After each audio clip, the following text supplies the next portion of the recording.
you're good to go. Thank you. Call this meeting to order. This meeting of Ajax Council is being held virtually, as also being live streamed and may be viewed online at ajax.ca/live. Friendly reminder to all participants, please activate your microphone when recognized by the chair. To those making submissions as part of a public meeting or during question period, please ensure you clearly state your name. If you decide you no longer wish to speak to an item on the agenda, please leave the virtual meeting and continue watching the live stream on YouTube should you wish to do so.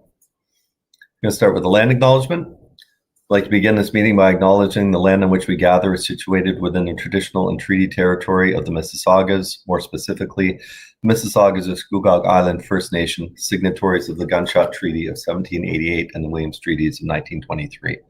This land is and will continue to be home to the Indigenous peoples. Let us acknowledge the mistakes and traumas of the past through authenticity and support truth and reconciliation. Let us engage and celebrate Indigenous communities by being leaders of action and acknowledging the United Nations Declaration on the Rights of Indigenous Peoples and the Truth and Reconciliation Commission's recommendations towards truth and reconciliation. Let us keep these principles close as we continue towards truth and reconciliation and as we move forward with kindness and respect as a community. Does any member of council have any disclosure of pecuniary interests? I'm just going to ask to get my attention, use the hand in the bottom left of the red speaking bar for points of order or for pecuniary interest, please. Seeing none.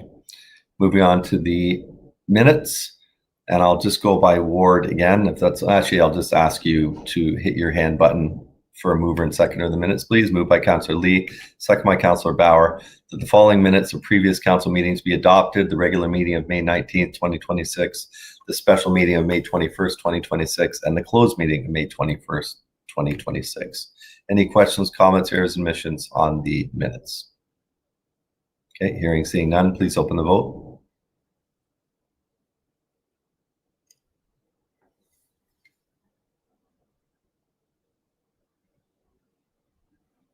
Thank you, and that carries. We are modifying the agenda because we have members of the in-camera who are only available for a short time. So we're going to bring forward the in-camera portion. Just let me find the correct resolution for this. To the clerk, can you tell me what page it's on? Yes, through Mr. Chair, it's page 7, item 14.1, closed session. No, the resolution, I mean. To go into close? Yeah. It's further down at probably about 15, I think. No, it's two bylaws.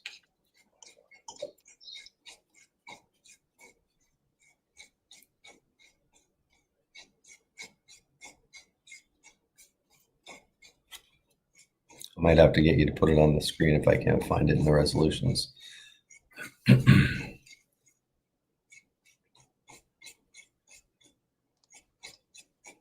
Resolution 18. 18, thank you.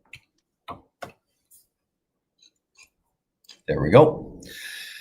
So to move into closed session, can I get a mover and a seconder, please? Moved by Councillor Crawford, second by Councillor Bauer. Thank you.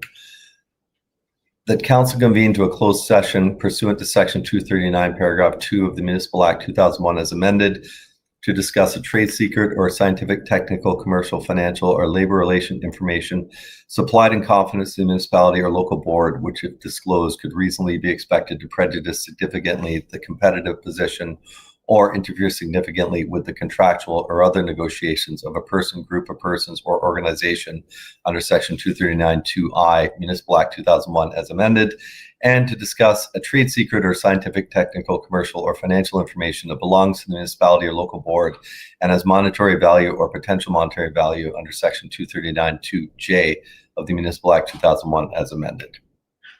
Please open the vote to go in camera.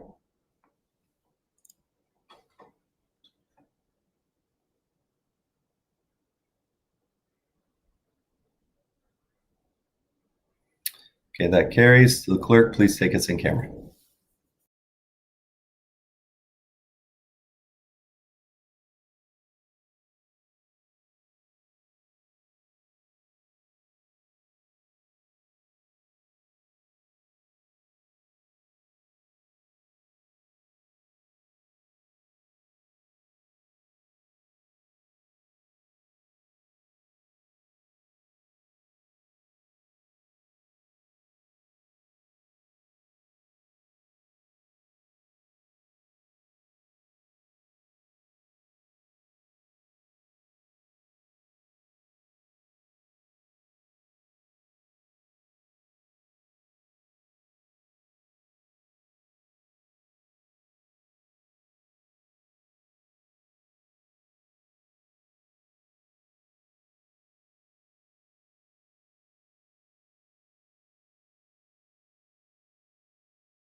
Okay, thank you, everyone. We'll call this meeting back to order.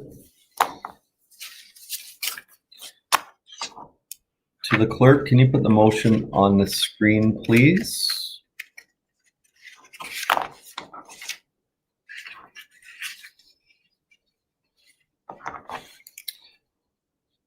I will just read it for the record. Just the therefores. 1, that council support in principle partnering with Habitat for Humanity on an affordable housing development in Ajax.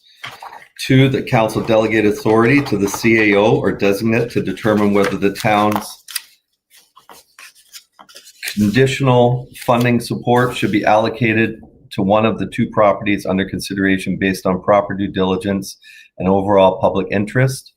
3, that subject to the determination of a site in Ajax by the parties and negotiation of any necessary agreements to the satisfaction of the CAO or designate, council approved funding 1 up to $7 million to support land acquisition costs for the final selected site from the Building Faster Fund and the Housing Accelerator Fund and the Strategic Initiatives Reserve, and 2 up to $2 million to support project advancement costs for the selected project, including eligible pre-development, due diligence, design, planning, engineering, legal, environmental, servicing, costing, financing, municipal approvals, development management, infrastructure, or other eligible project-related costs from a future Townhouse Accelerator Fund allocation and or Strategic Initiatives Fund. 4, that the release of any funding be conditional upon Habitat for Humanity satisfying the CEO or designate in their discretion with respect to the following: 1, the site selection; 2, the proposed number, type, tenure, affordability level, and duration of affordability for the affordable housing units to be delivered; 3, confirmation of the preliminary project budget; and 4, Habitat for Humanity obtaining a satisfactory binding agreement for ownership for the final selected site, example, conditional agreement of purchase and sale. Number 5, that subject to satisfaction of the conditions set out in this resolution and the applicable funding agreement or agreements, the Director of Finance be authorized to advance the approved funding for land acquisition to Habitat for Humanity's legal counsel in trust by no later than Friday, July 31st, 2026, to facilitate closing by Tuesday, September 1st, 2026, or as soon as all closing conditions have been satisfied. And 6, that subject to closing, that the CAO or designate be authorized to enter into a transfer payment agreement for $2 million to prioritize and advance the development for the following milestones: 1, $500,000 on October 1st, 2026; 2, $500,000 on December 1st, 2026; 3, $500,000 on February 1st, 2027; and 4, $500,000 on April 1st, 2027. 7, the council direct the CEO or designate to expedite the relevant approvals and consider the application of reductions or waivers of municipal fees and charges where permitted and applicable to further support the achievement of project affordability and overall project outcomes. And finally, 8, that staff be authorized to take such further steps as may be necessary to implement this resolution, including confirming eligible funding sources, coordinating with provincial and federal funding programs, supporting applicable planning or development review processes, supporting fee, tax, and charge relief implementation where deemed possible and appropriate, and coordinating the public announcement with Habitat for Humanity. That is moved by myself, second by Councillor Bauer. Open it up to questions, and then we can speak on the matter. It is on the floor. Councillor Crawford, you are the first in the speakers list. I just want to say I think this is an amazing project. I am fully supportive of this. And I love the fact that we're using HAF funding to help with this project. This is exactly what HAF funding should be used for. And so, not that we haven't used it right, but I love the idea that this is fully associated with housing and a great use for the funds. Thank you.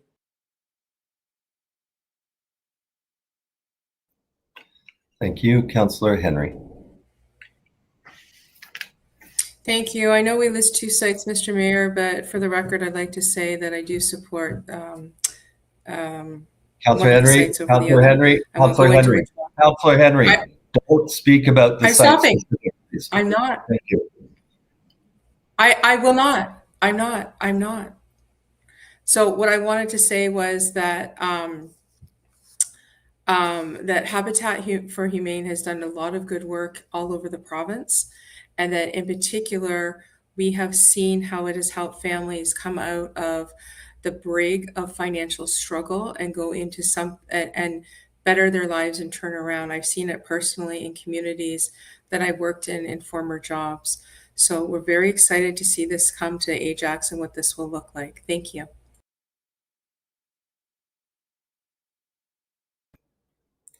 Thank you. And I apologize if I misunderstood, but it sounded very much like you were going to be talking specifics there, which would not be very good. We have a lot of groups that do great things in our community, and I think not very many have, well, they all have great names, but Habitat especially so. Whoops.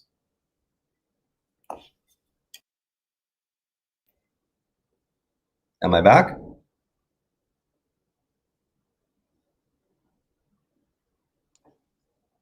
Yes, you are.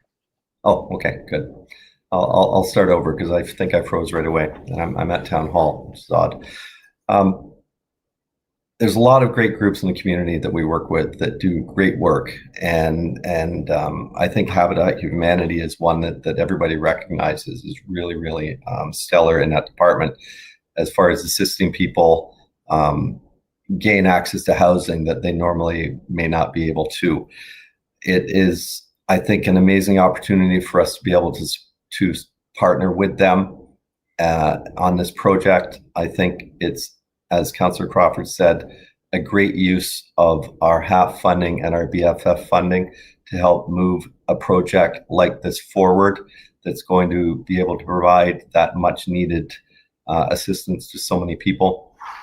I do want to take a moment just to thank staff for this.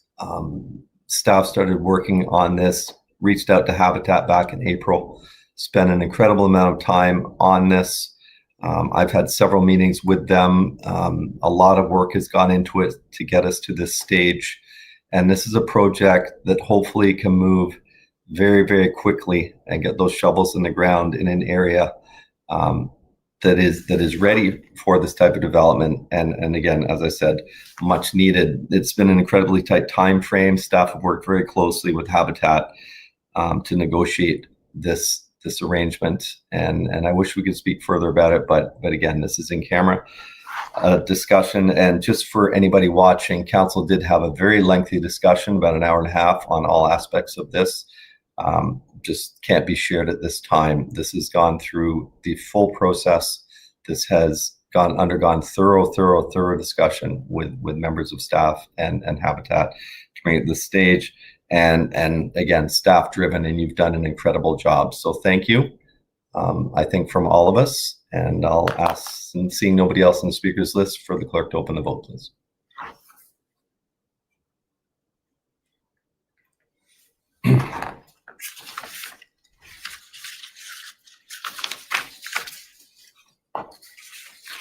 And I will note that carries unanimously. Thank you, everyone.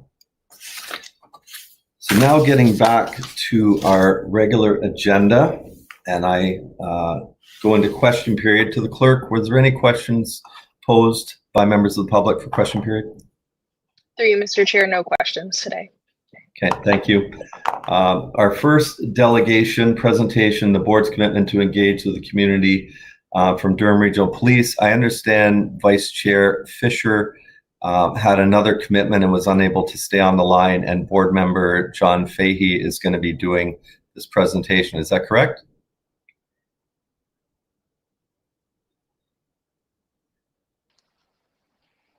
Yes, through you, Mr. Chair, we do have them on the line. So I would recommend, John, at this time, if you could click the button at the bottom of your screen, which is the head with the lines emanating from it, we can turn on your microphone.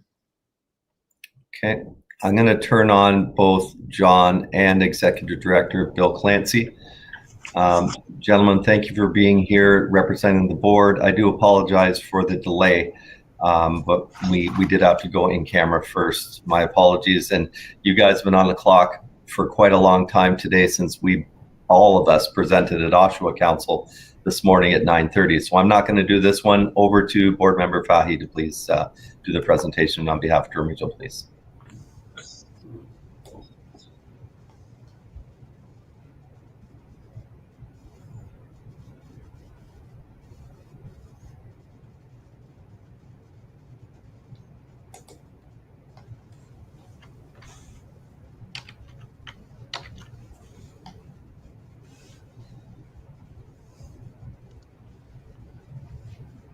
Bill, I believe you are sharing your screen. If so, you should have a pop-up asking you which screen you would like to share. You can select your presentation from that pop-up.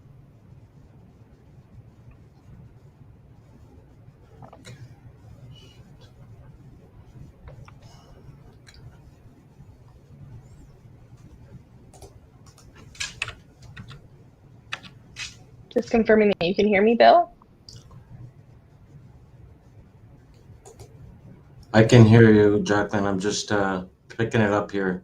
One moment, bear with me. No problem, thank you.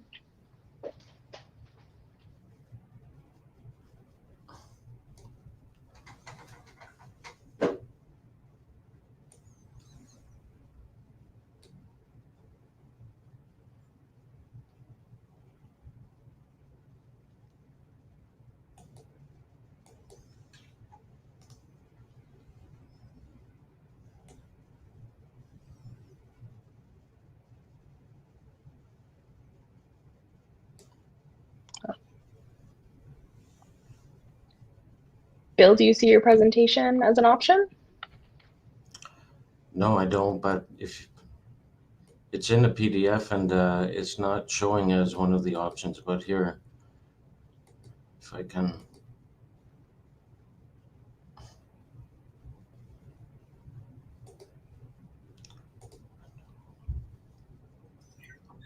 To the clerk, can this be emailed to you and you can run the slideshow on our end?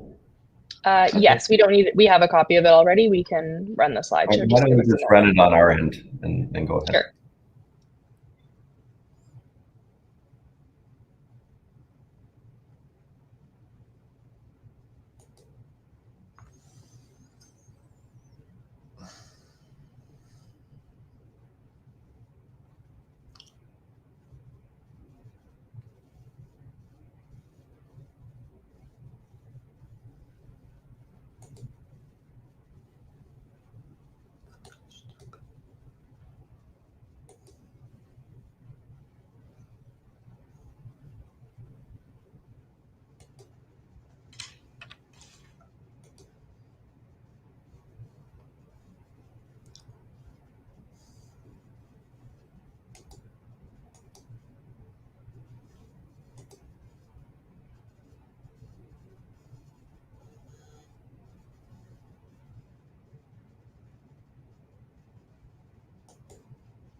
Chair, just in the interest of time, perhaps if the police board could just start the presentation and then the presentation can catch up. I just want to be cognizant of a long meeting ahead of us.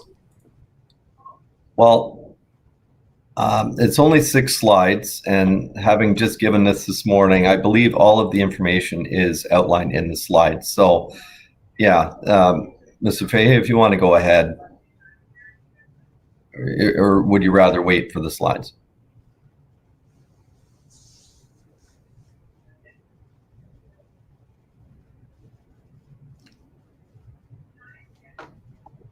There you go. Go ahead when ready.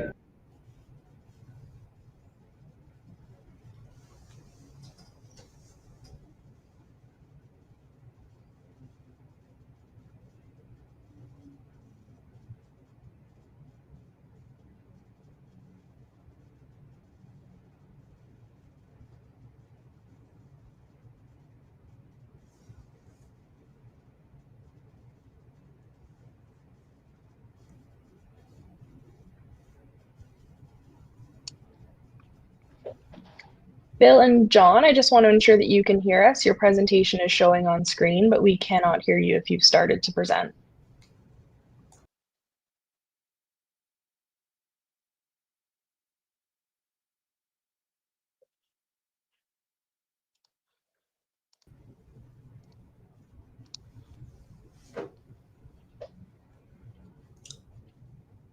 you mind testing your audio with me, Bill?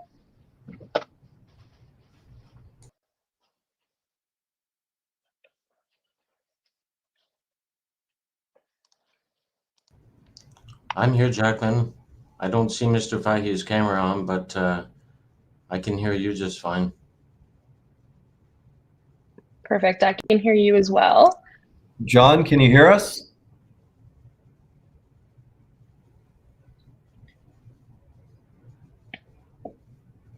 We can't hear or see you, John.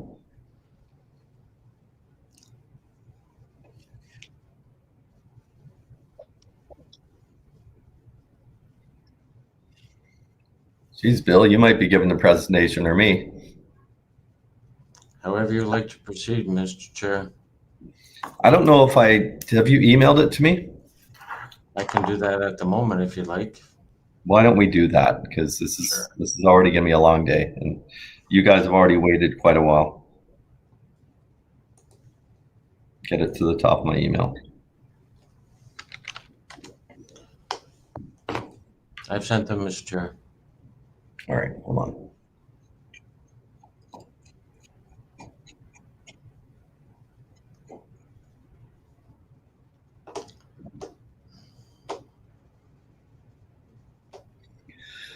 All right, I don't have it yet.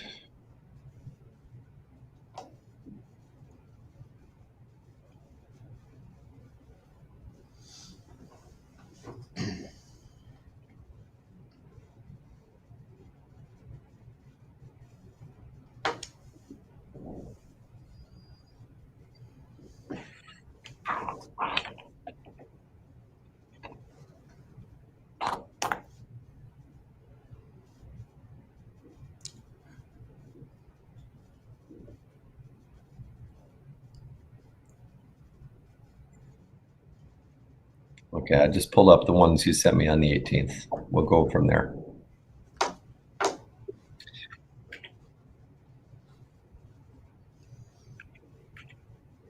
Okay, I'll just, well, let's give John one more chance. He's still in the waiting room here. No, John, stop pressing your button. Okay. Board Member Fahey, can say something? Can we hear you? Okay, I'm just going to go ahead. So slide 1. Today we've got board members John Fahey and Executive Director Bill Clancy. I'm not sure if Deputy Chief Yandel made it or not. I can't see you on screen, or in the list, but there may be some other members from DRPS here. I'm not sure if the chief is here either, but hit your button if you are. Pleasure for us to present our annual community safety update today to Ajax Council. Next slide, please, Jacqueline. There we go. Just start a little bit of an opening of what the board is comprised of. The Police Service Board is composed of 7 members from Regional Council. The appointees are myself, Oshawa Mayor Dan Carter, and Regional Councilor Willie Wu from Clarington. Karen Fisher is the Regional Council citizen appointee, and the provincial appointments are member John Ecker and John Fahey, and there's currently 1 provincial vacancy of the board. Next slide, please. I'll start by providing a few key areas of focus for the board at the current time. First, the 2024 to 2027 strategic plan is a foundation for policing priorities in our region. We're now in the 3rd year of our plan, which identifies 3 broad goals. Number 1, be a leader in modern and innovative policing. Number 2, to enhance partnerships. And 3, to build trust and confidence in the DRPS. We have performance measures to monitor progress with regular updates to the board, as well as a presentation from the service of one of the key areas of the plan at our regular monthly meetings. Second is DRPS leadership. As you may be aware, the board recently extended Chief Moreira's term to 2032. This extension recognizes the chief's outstanding leadership during a period of significant growth and change.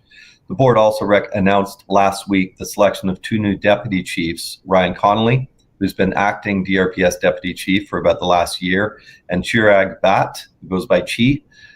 from York Regional Police. These appointments take effect on July 1st, 2026, and we're very excited about the leadership skill they will bring to our police service. Third, the long-term service and financing strategy for the DRPS. There's been significant investments in the DRPS in recent years, and we acknowledge the support received from Regional Council, especially in the higher area of staffing. In the last 2 years, we've added almost 300 officers to authorized strength. However, significant investment is also needed in our capital infrastructure. With the population growth and the demands upon the DRPS, we need to ensure that our police facilities are equipped to deliver modern and effective services to the community and are safe and healthy workplaces for our members. We'll continue to work with the region to address the service's financial and capital needs. And fourth, you're aware that last summer a report was issued by the Provincial Police Oversight Agency following a multi-year investigation into the board and the service. We're working with the Inspector General of Policing to implement the report's recommendations, and significant changes have occurred since the period covered by the report, and the board and the chief are fully committed to transparency, accountability, and the health and well-being of our members and the workplaces that they occupy. Next slide, please. As the board strives to maintain and strengthen public trust in the DRPS, we continue to increase our visibility and level of engagement with the community. Quarterly updates are provided to Regional Council, and we're attending all the local municipal councils this spring and early summer.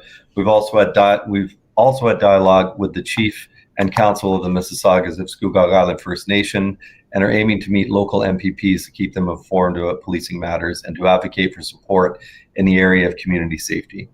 The board's also making presentations to school boards and meeting other groups with a focus on youth. Board members continue to attend a wide range of events and fundraisers this year in support of local events and charities, and these groups rely on donations from our community, and the Police Service Board will continue to be there to support them. The board also recently endorsed and is promoting the service's launch of the Community Safety Portal. The new online tool provides a wealth of information about crime and public safety in all communities across Durham, and the portal is accessible through drps.ca, and the address should be right here at the bottom of this slide. By increasing visibility, transparency, and engagement, the board and the service are seeking to enhance community trust and confidence to drive even better public safety outcomes. Next slide, please.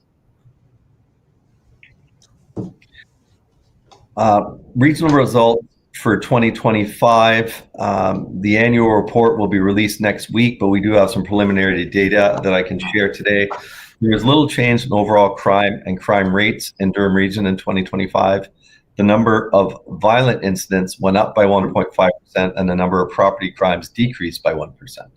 And when population increases are factored in, the rates of both violent and property crime per 100,000 population went down, which is really positive news for our community and a trend we hope will continue. With regards to road safety, we know this is a very important priority in Durham. Collisions were marginally lower by 0.7%. Taking into account the increase of people and traffic, this is a very good outcome. Response times to emergencies is another area that has been a key area of focus for the DRPS. The median response time in 2025 was about the same as the year before, but still almost 1 minute longer than the year before that.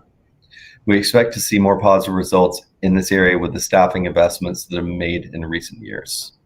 Next slide, please. I want to draw your attention to a few particularly important accomplishments in the last year. First, there was a major decrease in auto theft, down by a further 11% in 2025, which is almost 25% since 2023. Funding from the provincial government enabled the DRPS to establish a team dedicated exclusively to auto theft, and this team has produced amazing results. The second is compliance checks. The volume of checks conducted by officers has increased exponentially in recent years by 38% in 2025 alone. If you are an offender who's been released in Durham, the police are keeping an eye on you. And we're very proud of the provincial bail compliance dashboard that was created by the DRPS and Toronto Police, which has been expanded province-wide to share information about offenders on bail. Third, we've made significant progress under Chief Moreira's leadership in diversity, equity, and inclusion. Our youth and policing program continues to expand with over 200 students enrolled in 2025. This program is designed to equip young people with the knowledge, skills, and abilities to make a positive impact within their lives and communities, and to enhance their understanding and appreciation of diversity. And we're also pleased that the percentage of new officers who are racialized or Indigenous increased to 29% in 2025. Following an independent assessment of the DRPS, important investments are being made into building inclusive workspaces and practices through more in-depth education, training, and planning. Last slide, please. The board's committed to staying connected with the community. Our website includes a wealth of information, including annual reports, the strategic plan and diversity plan, policies, budgets, and details about our meetings, including agendas and minutes. Board meetings usually take place on the third Tuesday of the month at 8:30 a.m. at Regional Council Chambers in Whitby. The calendar is on our website. We would welcome you and members of the public to be there in person or to watch the meeting online. And that concludes the presentation. Happy to answer any questions. John, you want to try again? See if I can hear you. No, he's gone again. Okay, Councillor Lee, I see you first in the speaker's box. Thank you, Chair. I know it's a long meeting, so I'll make this quick. How would one connect with the Durham Region Police Service Board? So I know, like the elected officials, you, Mayor Carter, Regional Councillor Wu, all have publicly available email addresses. Do board members have available DRPS or DRPS board email addresses? If you go to drps.ca, you will find all, not CA, sorry, and Bill, I might need you to help me on here, of where the board members' information is actually located. Because I'm not sure if it's on the regular site or a separate board page. So if you go to policeboard.ca/board membership, it has your personal bios and the members, but like no actual email addresses for any of you. The reason I ask is, and let me just finish the thought. The reason I ask is, so like, we're very famous in the news right now, the $1 billion 10-year DRPS financing strategy. And really, it was the politicians that took the brunt of that criticism of whether to, whose fault it is. When really the first step of this was the police board approving this to come to regional council for financing. And it's just one of these weird things where, yeah, the elected officials on the board are known, but like these other civilian members or the appointees, there's some anonymity there where they get to not necessarily feel the brunt of the criticism of the constituency who's in charge of, paying for this. So I was wondering, just is there an outlet outside of just the general DRPS board email where we can filter emails to individuals being like, oh yeah, I also agree with you. Can you talk to these people? Yep, no, fair question. And I can say, as chair of the board, people seem to have no issue at all reaching me. Yeah. And kind of like being mayor, kind of chair of this board, I tend to get a lot of the complaints. So I don't think people have problems reaching us, but I do take your point of all the board members' contact information should be available. Executive Director Clancy, can you speak to that? Are our email addresses and contact information available on our site, or is this something that, where could they be accessed? Oh, he left. Hold on. So, Bill, don't press your button again once it's red. Just leave it. All of the correspondence to board members is coordinated through the executive assistant. So her email address is alongo@drps.ca, and any messages that are sent to the attention of board members are sent to her and then distributed to board members from that email. So we act in a similar way to how the clerks would if they were to receive emails for councillors. They would then be distributed to councillors. So we serve essentially as that distributor liaison to the board. I can say, Councillor Lee, I don't personally have a separate DRPS email. When I correspond, I'm corresponding from my Ajax email, rightly or wrongly. Maybe that's something we should look at. But yeah, that they don't have their own personal DRPS emails. Okay, that's fine. I appreciate you looking into that for me. Last question is, so there's a current investigation. I'm not going to go into the allegations, but it's being overseen by a third-party board. What is the name of that investigative board? What's the name of that? If it's the one against the deputy chief, then it's called LECA, the Law Enforcement Civilian Association. Agency, whatever it is, yeah. Is there an email that constituents, residents, politicians could email to find out the status of that current investigation? I doubt it, but I can tell you the status of that investigation. That investigation has been completed. We've been reaching out to them ourselves a couple of times. In the last 30 days, I think we've reached out to them twice, and the answer is the same. It's been completed. It's with legal. It's under review, and it has not been released to us yet. So just the release ultimately would come out to the police board first, and then the police board, any action would be taken by the police board. Is that correct? Correct. And I can tell you it is very frustrating for us to have a high-ranking member of command off on paid leave.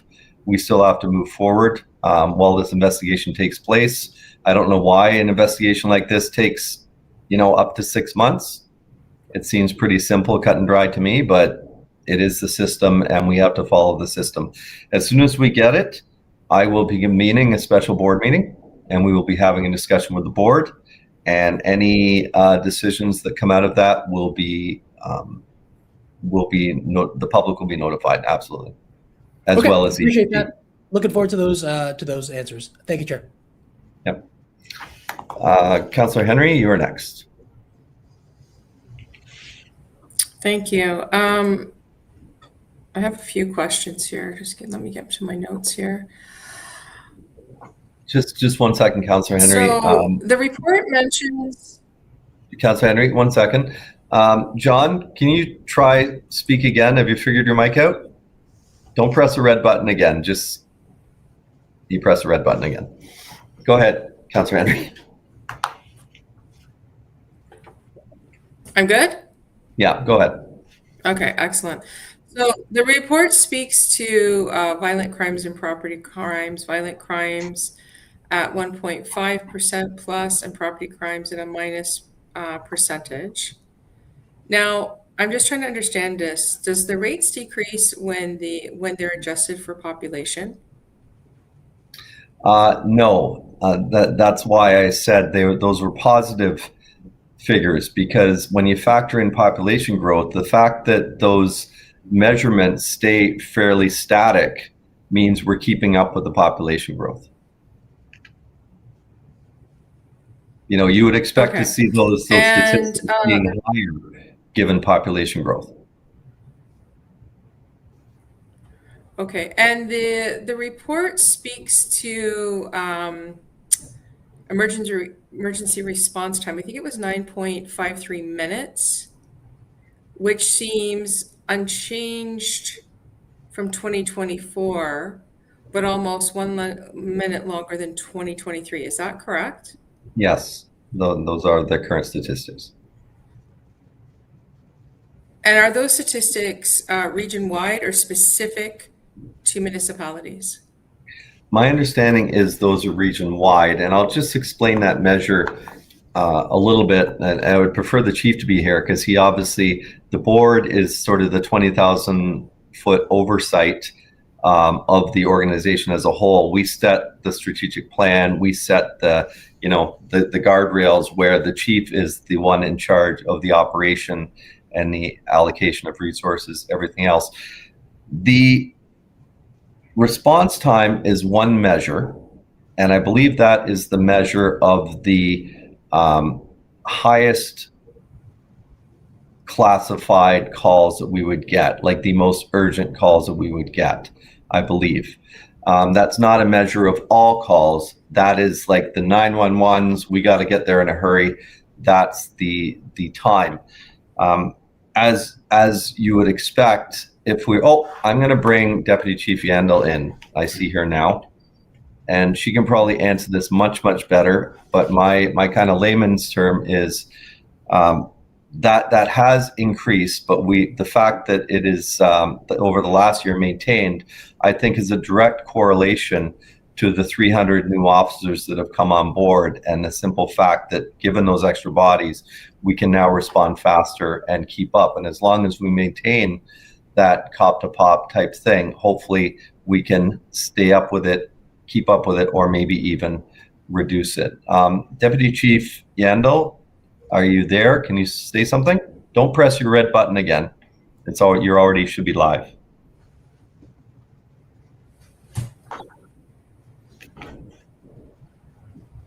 I can't see you or hear you.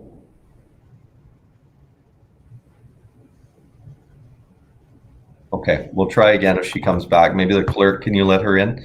One other thing I forgot to mention that affects the response time is the time on scene.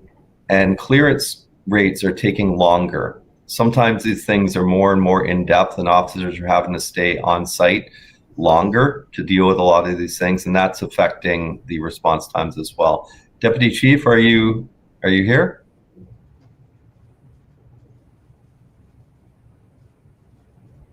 Okay, still having some technical. Hi, Mr. Mayor, I'm going to ask my next follow-up question, and then if the deputy chief is there, I'd gladly take a response.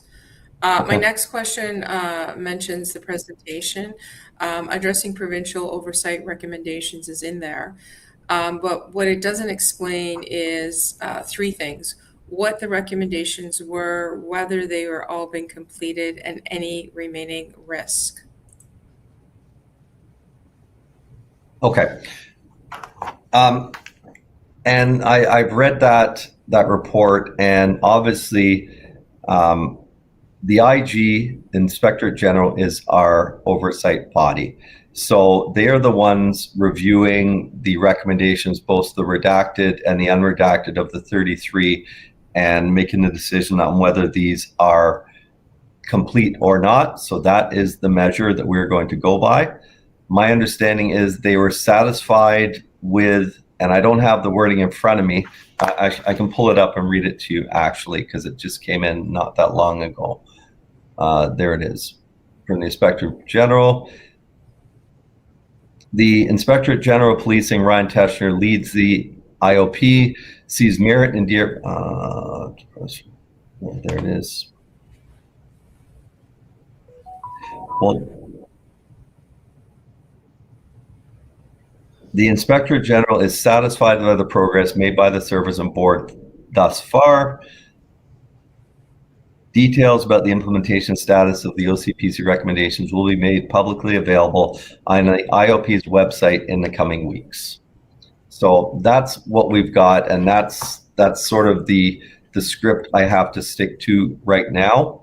I know I spoke publicly at one of our things about our progress, but it's the IG is the one who is overseeing us and is making that determination. So far they're satisfied with the progress we have made, and their oversight continues, and we still are working towards achieving, and we won't ever achieve all 33 recommendations because some do not fall under his oversight, but all of the ones that do, we are still working towards. And at that time, when you can speak to this further, will you be able to speak to if there's any remaining risk? My personal belief is there's no remaining risk. I would have much preferred, as I've said many, many times, that this report came out unredacted and the OCPC did their job, but they didn't. And so we've been dealing with this thing I inherited for the last year or so, and we're still getting through it. As we complete them, like I'd mentioned in the statement, the IG will be reporting on their site. Okay, thank you. All right. Deputy Chief, are you? Don't press your red button, but try and speak. See if we can hear you. Okay. Still some technical difficulties. I'm not seeing any other members of council on the speakers list, so I guess Executive Director Clancy, Deputy Chief Yandel, Board Member John Fahy, thank you for being here today. I apologize again for the delay in getting you on here. Thank you, Mayor Collier. Our next presentation, Equity, Diversity, and Inclusion Strategic Framework, Mary Carmen Lara Villanueva. Did I get it? You got that right. You got that right. There's my Spanish kicking in. Okay. Equity, Diversity, and Inclusion Advisor. Good afternoon. Thank you. Through you, Mr. Chair. I am just going to share my screen. Just give me a moment here.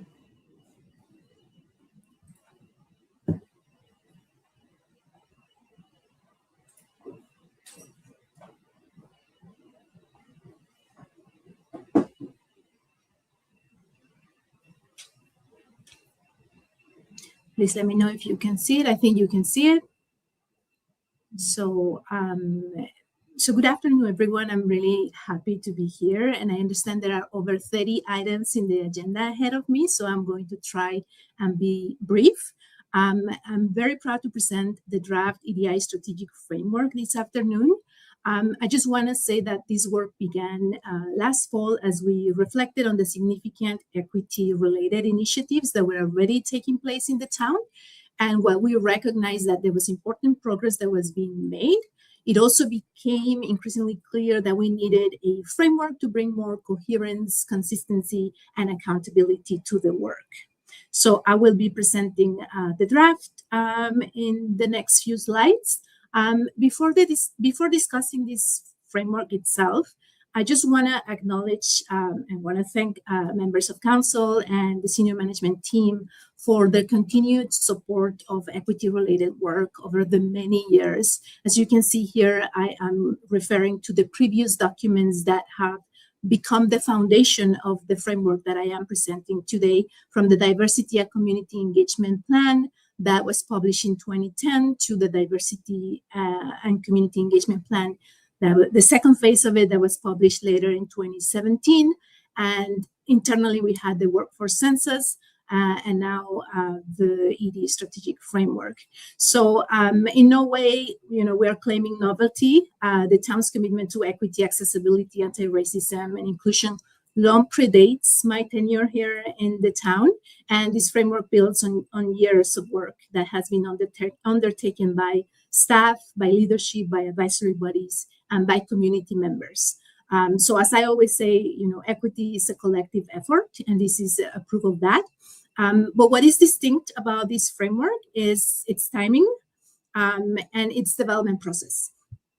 But what I mean by that is that every equity framework or equity strategic plan, equity document, as you will, is a product of its moment. It responds to evolving demographics, emerging challenges, changes in the cultural landscape, community priorities, and leading and best practices in equity. So this framework reflects the realities of Ajax today and was developed in-house, which is another unique aspect of it. It was developed in-house through a community-informed process, relying on internal institutional knowledge and allowing it to be grounded in the town's unique context, our experiences, and our priorities. Another thing that is unique about this framework is that it centers reconciliation as a distinct responsibility. Throughout the development of the framework, we realized, and through conversations with our Indigenous Advisory Circle and with our Indigenous partners, we realized that there was a need to have a distinct section on reconciliation. We also recognize as equity practitioners that reconciliation is not the same as EDI, and it requires its own work and its own commitments. And so we are working in consultation with MSFIN. We are very proud of the work that we are conducting and sort of the engagement that we are leading with them, and that the section that speaks to reconciliation work for the town is in consultation with them. We already sent a draft to them. We received the draft with several recommendations and revisions. We are looking forward to working on those revisions in the coming days. In terms of our methodology, our strategic framework is informed by a mixed methods engagement, and it includes survey responses, in-person consultation and pop-ups, internal staff engagement, consultations with our advisories, and review of past and existing EDI documents. The data was triangulated to identify consistent themes. So essentially what we did is we reviewed the consultation notes, the survey responses, and the engagement feedback from the methods that I explained. And we identified recurring patterns and themes and priorities. Then the findings were then compared across engagement methods and participant groups to identify consistent themes, areas of divergence, and opportunities for action. So what we heard from the community, one of the most important findings from the consultation process was that residents rarely spoke about equity as an abstract concept or as, representation alone. Instead, they spoke about their ability to access services, to navigate municipal systems, to participate in programs, to move safely through public spaces, and to obtain information when they needed it. So, in other words, residents experienced equity through access, whether the issue was affordability, accessibility, transportation, recreation, communication, or community safety. Participants consistently connected equity to the material conditions that shape everyday life. So some of the key themes that emerged, and I'm just going to go quickly over them. Accessibility barriers in facilities, infrastructure, transportation, recreation, digital systems, affordability as a barrier to participation. We heard about the difficulty in accessing information and navigating town services, ongoing concerns regarding homophobia, transphobia, anti-Blackness, and anti-Muslim racism, amongst other forms of discrimination. There was a desire for more transparent communication, for more accountability, and a need for meaningful engagement and meaningful engagement that can inform decision-making processes. So as we reviewed the data, there were clear patterns that began to surface around accountability, decision-making, service delivery, workforce experiences, and community relationships. These themes became the foundation of the framework 5 pillars. And I'm just going to quickly go over these pillars. The first one is leadership and accountability. So what we heard was the need for stronger reporting, yearly reporting, transparency around that, and measurable outcomes. The second pillar will be policy and decision making. So what we heard was the importance of considering equity earlier in planning, policy development, and resource allocation. So one example that was raised and that I would like to share here, it was raised through our accessibility consultation, was winter maintenance. So when roads are cleared before sidewalks and pathways are clear, some residents lose access altogether. So this is an illustration of why accessibility and equity considerations need to be built into planning and operational decisions from the outset. The third pillar is service delivery. So residents identify and articulated the need to move from reactive accommodation to proactive accessibility and universal design.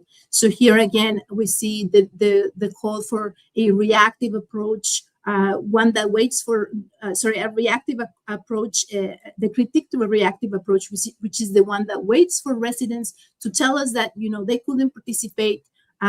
Instead, a proactive approach asks beforehand whether things like cost, transportation, language, communication, accessibility, or other barriers may prevent some residents from accessing a service, a program, or an opportunity. The next pillar will be workforce equity. And what we heard internally was the consistency for leadership support, consistent leadership support, equitable hiring practices, and practical implementation.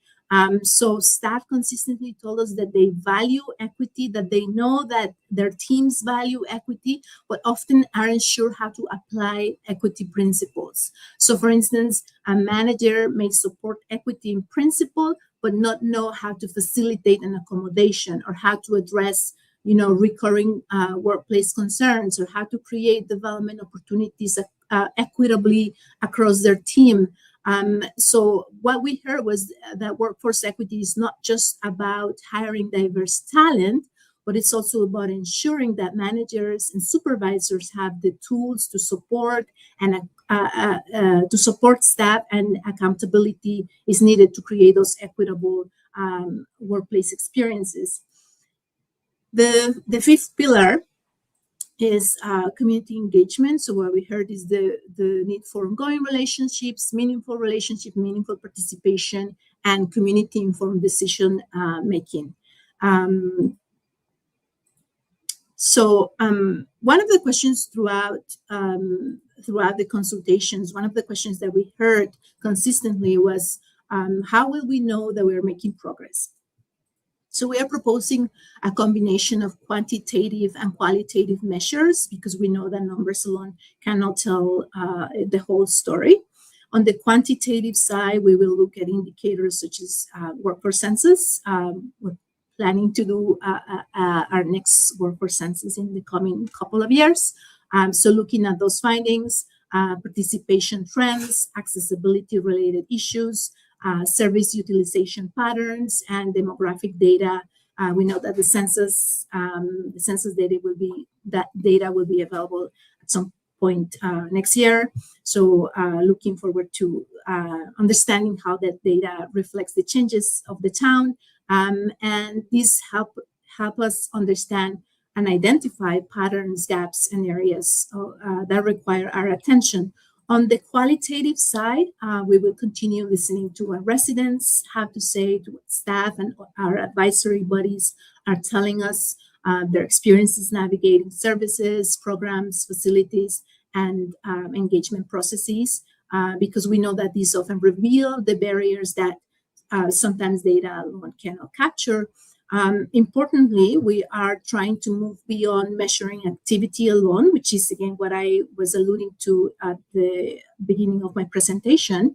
The question is not just, or should not just be, how many trainings were delivered or how many consultations were held, but whether barriers are being reduced, whether access is improving, if residents and staff are experiencing more equitable outcomes over time. So as part of this work, we will continue developing tools, including an equity impact assessment tool to help departments better understand how decisions affect different communities and where adjustments may be needed. And actually, the equity impact assessment tool was a recommendation that came through one of our consultations with one of our advisories, because we know there's a need for measurable outcomes, and that emerged, like I said, consistently throughout our consultation process. Residents, advisory bodies, and staff all emphasized that accountability and is important, and the need to understand whether our policies, our services, and the decisions that we're making are actually reducing barriers and creating equitable conditions. The equity impact assessment tool is intended to support that work by helping us move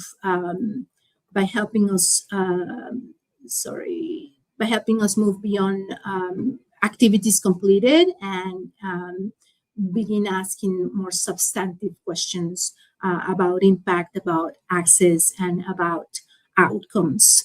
Right now, across the board, many municipalities can tell you how many people attended a consultation, how many permits were issued, how many grants were distributed.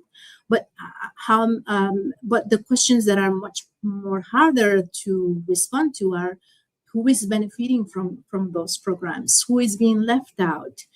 Why, and what can be done about it? So the purpose of this tool is to help us ask those questions more consistently and build the evidence that's needed to make more informed and equitable decisions. I think that's it for me. Thank you very much. I'm going to stop sharing. Oh, thank you very much. We have some questions. Councillor Henry, you are first. Thank you, Mr. Mayor. Dr. Mary Carmen, you have answered a lot of my questions already through your presentation. So I will ask two questions of you. What's next, and how can we make it operational? And the second question, which I think you've alluded to, is how the proposed EDI framework will be integrated into the planning decisions going forward. Example, accessibility, transparency, accountability, meaningful engagement, and reducing barriers. And you spoke about some of that, I believe, when we talked about the roads, the clearing, the snow, different things that you've mentioned there. A lot of concerns for my ward has brought to me. So unless you have more to add, I'll go back to what's next and how can we make it operational? Yeah, thank you so much through the chair to Councillor Henry. Thanks for that question. So I guess let me start by saying that the framework is not intended to create a separate stream of work. the purpose is to strengthen how the existing work is being planned, delivered, and evaluated. So one of the next tasks for me as a practitioner and as the advisor is to meet with each director and to discuss the framework to make sure that they understand how to make meaning of it. I always say that equity is like a muscle that we need to exercise, that we need to we need to reflect on it, we need to practice, and then we need to repeat to strengthen that muscle. So my plan is to meet with each director and discuss the framework, make sure that they understand what it means, share some of the data with them so that they can also hear what residents have to say, and then respond to questions and make sure that the framework is a document to be read. And this is something I share with senior management when I presented this to them. I am very grateful for the reception that I know it's there, and for the commitment to engage with us as an EDI team to continue strengthening this work. And one thing that I always say about equity documents is that if we don't consistently engage with them, if we don't read them, if we don't ask questions about them, they can become, they can collect digital dust, if you will, because they're not operationalized. So my goal is to meet with the directors to present the framework. We're also planning to do an event to share the findings with the community, to allow community to ask questions, to make sure that we validate these findings with them. We're also waiting for MSFIN to finalize the reconciliation section of it. That section will also inform some of the pillars of the framework as well. So in terms of next steps, I think these are some of the next steps that I can share with you. So let me ask you one final thing. What does success look like a year from now, 3 years from now, 5 years from now? What does that look like to you? Yeah, so I think short-term success will mean that people are familiar with the framework, that there's an awareness that these pillars exist, that there is an interest in asking questions. Once we develop the tool, the equity tool, it will be a structured decision-making tool that I hope that in 3 years from now would be something that is consistently used by staff, that is a tool that no longer needs to be referred to as a document, but more so as a habit that all of us now embrace and practice. And I think success also will look like having data. I think it's important that we collect data about how our programs, services, policies are impacting positively or not the residents, and what can be done about the gaps that we find. Reporting is also really important. So I think if we can sort of establish that reporting mechanism that's consistent, that's the transparency that I think is something I heard throughout the consultation or the consultations that we did. Transparency and consistency in reporting and accountability. So I think success would mean in a few years or in 5 years will look like ensuring that the communities, the barriers that were identified by communities are no longer barriers, and that this tool that I mentioned becomes a habit that is consistently used in how we plan and develop policy. Well, thank you for your report. You've come and presented at the Ajax Accessibility Committee as well, and you've been a welcome addition to the town of Ajax and just a true delight to work with. Thank you. Thank you, Councillor Henry. Okay, Councillor Bauer, you are next, but excuse me.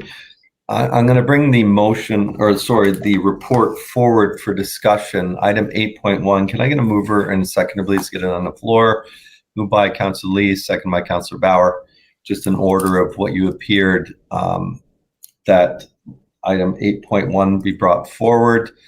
So that is now on the floor if you want to discuss the report with Dr. Mary Carmen as well. Councillor Bauer, you are next. Thank you, Mayor Collier. Good afternoon, Dr. Villanueva. It's very nice to see you, and thank you for your excellent presentation. My questions actually have been answered. One of the slides, first of all, I would like to say I appreciate the acknowledgement on slide 3 that centering reconciliation has a distinct responsibility and that it is not the same as EDI. So I think that's very, very important, very crucial, and I thank you for making that a prominent piece of information. And then there was a slide in your presentation that I don't think was included in ours, which is what my question was going to be.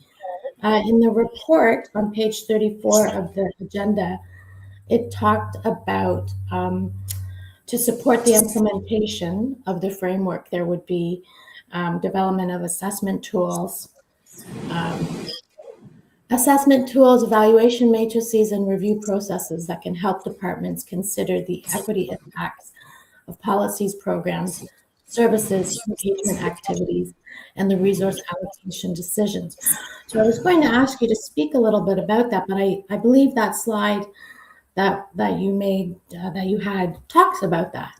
So is there anything, and I didn't see it ahead of time, so that was going to be my question, if you had any additional comments on that. Yeah, thank you for that, through the chair. Thank you for that, Councillor Bauer.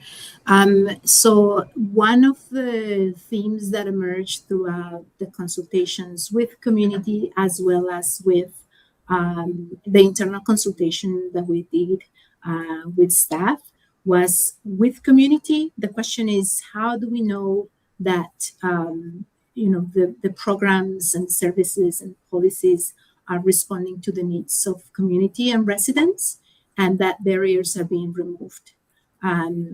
Internally, the question was, how do we make decisions? How do we follow a structured decision-making tool? Or are there any, the question was, are there any equity matrix or matrices that can be used when we make decisions about, for instance, how is a community event plan, when different community members reach out to us in support for organizing community events? What is the matrix that guides those decisions? And how is this matrix or structured decision-making tool, if we had one, how will it be articulated? Which questions will be part of that process? Who will identify those questions? And so we externally, we heard from community, there is a lack of transparency in how decisions are made.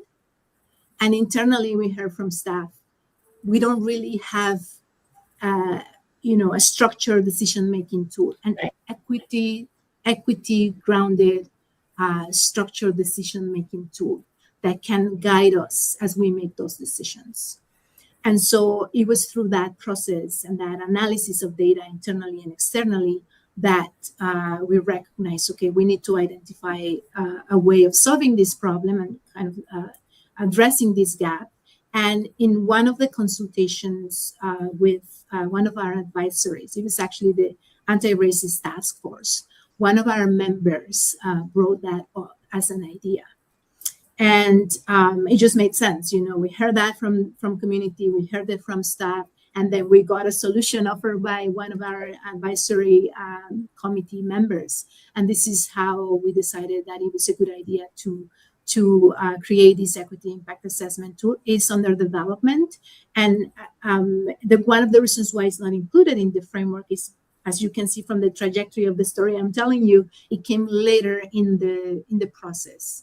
And so I didn't want to create something and rush the process and do something that I wasn't proud of, that wasn't done with rigor. And so I decided that I was going to just say, we're working on it, and it's something that we will hopefully have ready within the next couple of months, maybe less. Yeah, thank you so much. I appreciate all that information, and it's wonderful to see the groups working together to come up to name what the issues are and then to come up with solutions. So I appreciate that work very much. Thank you. And that was the rest of my question. Thank you, Mayor. Question. You're welcome. Not seeing anybody else in the speakers list. Dr. Lara I said it wrong this time. Villanueva, my apologies. Yes. Thank you for your presentation today and for the report. We have the motion on the floor. I'll just read it. Moved by Councillor Lee, second by Councillor Bauer. The council approve in principle the draft town's equity, diversity, and inclusion strategic framework, attachment 1, and that council direct public and strategic affairs to complete consultation on the town's land acknowledgement and finalize the town's equity, diversity, inclusion strategy framework. Seeing no other speakers in speakers list, please open the vote.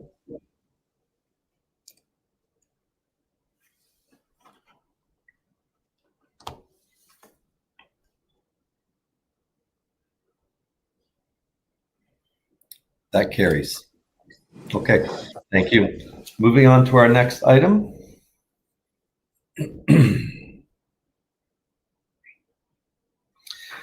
Item 5.3, presentation celebrating the 50th anniversary of the visit of the 8th HMS Ajax. We have Samantha Patterson, Supervisor of Government and Council Relations. Ms. Patterson, please go ahead. Thank you and good afternoon. See if my presentation is coming up on screen. There we go. Excellent. So thank you for the opportunity to talk about the town's recent celebration of the 50th anniversary of the HMS Ajax visit. I'll start with a quick bit of history.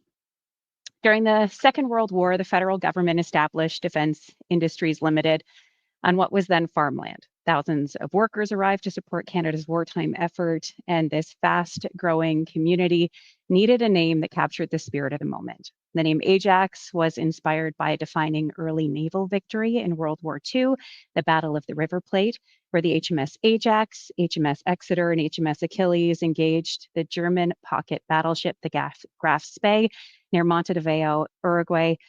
That action would become widely recognized as a symbol of courage and determination for a community born of wartime production and resilience, and the name Ajax was chosen to reflect that same resolve. The relationship between the town and the Royal Navy, as well as the HMS Ajax and Veterans Association, deepened in the decades that followed.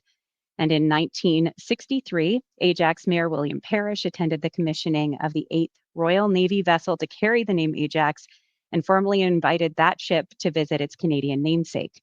It did take some time, but eventually on August 25th, 1976, the 8th HMS Ajax docked at the Oshawa Harbor, making it a long-awaited visit that became one of the town's most celebrated moments. So by celebrating this anniversary, as we have over the decades since the visit in 1976, it's given us an opportunity to continue to strengthen our ties with the HMS Ajax and River Plate Veterans Association, to teach our community about the resiliency and the sacrifice which our community was founded on, and to build civic pride and a stronger sense of community. To mark the 50th anniversary, 19 veterans of the 8th HMS Ajax returned to town with their families, making the anniversary a deeply personal and emotional experience. They engaged with residents, they attended ceremonies, and they took part in community events throughout the week. Hosting veterans highlighted the community's respect, our recognition, and the importance of preserving living history. On May 30th, the town and council, the veterans and their families, current and former elected officials, members of the Oshawa Legion Color Guard, and Royal Canadian Sea Cadet Corps Ajax came together for a special welcome event at the Oshawa port. This special gathering included a procession along the Oshawa Pier, where the HMS Ajax landed 50 years ago, as well as a special presentation of Freedom of the Town pins to the veterans. This is in recognition of the freedom of the town that was given to the crew of the Ajax 50 years ago. This is the highest honor that can be bestowed on a visiting military unit. And in practice, what it did was to allow the crew to carry their weapons as they paraded Harwood Avenue with swords raised, bayonets fixed, and colors flying, marking a powerful ceremony of friendship, respect, and shared history. On June 1st, the town celebrated the official opening of the HMS Ajax pop-up exhibit at 25 Mill Street. The exhibit featured more than 40 rarely seen artifacts and photos, including the uniform of Admiral Sir Henry Harwood, the Royal Navy officer famous for commanding the British squadron during the Battle of the River Plate in 1939, tools that were used at the DIL munitions plant, the original Freedom of the Town Proclamation from 1976, and items from the 8th HMS Ajax, including the bell, which is now rung at the start of Ajax council meetings, silver menu holders, and a hat from one of the crew. The exhibit was created by the commendable team at the Ajax Library. Over 2 weeks, more than 230 individuals came to the exhibit, including students from Lincoln Alexander Public School. I'd also like to mention that during their visit, the veterans did make several donations to the archives, and there are two standout items that I'd like to mention. One of them was the original daily logs that was made by the ship's crew of the 8th HMS Ajax to the fleet commander from the fall of 1976, and another was an original copy of the crew manifest, or the muster list, also from 1976. On June 2nd and 4th, the town hosted 12 street dedications and 1 street visit. As council knows, our street naming policy includes namings for veterans of the Battle of the River Plate and was later updated to include the crew of the 8th HMS Ajax, which visited in 76. Residents from the neighborhood surrounding the streets were invited to join the celebrations and to meet the veterans for whom their streets were named. I'd like to recognize and thank Ajax Fire, who hosted a fantastic outdoor barbecue for the vets on Tuesday amidst the street dedications, including a tour of the fire headquarters and an opportunity to see those vehicles. On June 3rd, a number of veterans visited Southwood Park Public School, where they taught the students about life in the Navy and shared their first memories of Ajax. About 150 students participated in this very unique learning opportunity, and we received tremendous feedback from the school following that assembly. On June 4th, the town and council are visiting veterans, members of the Ajax Legion. Bomb Girl Louise Johnson and others came together at Legion Branch 322 to celebrate the week and the anniversary with pipers, cloggers, and a few special presentations commemorating the important relationship between the HMS Ajax and Battle of the River Plate Veterans Association, as well as the town, with hopes that this special relationship will continue. There were a number of functions that occurred outside of the town's planning, including the Legion's D-Day service on June 6th, as well as a very special invitation from Mayor Collier to participate and attend the Ajax Maris Gala later that same day. So just a quick recap of the celebrations. We had 19 veterans of the 8th HMS Ajax and 35 family members and friends visit. We hosted 12 street dedications and 1 street visit and 4 town-initiated events. There were 150 students who had the opportunity to learn about the HMS Ajax and naval life at the Southwood Park School Assembly, and the HMS Ajax pop-up contained more than 40 rarely seen artifacts and photos, and more than 230 people stopped by to learn more about the town's history. So just as I wrap up, I would like to acknowledge the planning and dedication of Jennifer Larmond, Nimra Khan, and Ashley Adams, who managed this week of events, as well as Ajax Library and their archivist for the creation of the incredible pop-up exhibit. I'd also like to add that through the celebrations, we are hosting a treasure hunt that will bring residents to a variety of meaningful and historic locations throughout the town for a chance to win a prize. That hunt is open until June 30th, and you can find the first clue at ajax.ca/HMSAjax50. So thank you, Council, for this opportunity to share what was an incredible event and learning opportunity for our community. Thank you, Ms. Patterson, and thank you for your presentation. It was a great opportunity to really promote the history of the town of Ajax and celebrate the 50th anniversary. I mean, there's still a lot of people that don't know that our streets are named after the sailors that served on HMS Ajax, Achilles, and Exeter, for instance. It's just a great opportunity to learn, and you beat me to it in thanking staff, thanking Jennifer and Nimra and Ashley and whoever else involved. I apologize if I missed anybody. It was really, really well done, and it was recognized by the veterans very much. They said much of the feedback I got was their best trip ever, and really, I think, went a long way in building that relationship with our history. So thank you to you and everyone else. I do have Councillor Henry in the speaker's box. Councillor Henry. Thank you, Mr. Mayor. I wanted to reiterate what you had said. First of all, thank you to Jen and Nimra and Ashley for all their hard work, because the events were incredible. I had a lot of people coming up to me in different locations outside of the event and asking me when they would get a chance to meet the Veterans Association and how they could have a conversation with them. So there was a lot of interest, I found, from the community at large. And I would suggest, if they ever, come back for a visit again, that we open up maybe one more event more publicly, because we could see how well it was attended at the Legion and how many folks came out to have a conversation with them. They're an incredible, for those who had an opportunity to have a conversation, incredible a group of folks that not only talked about the history of our town, but went back to the welcomings they've received. And one of them mentioned that they don't have this type of turnout back home like they do here when they come here, and how Ajax just felt like a second home to them.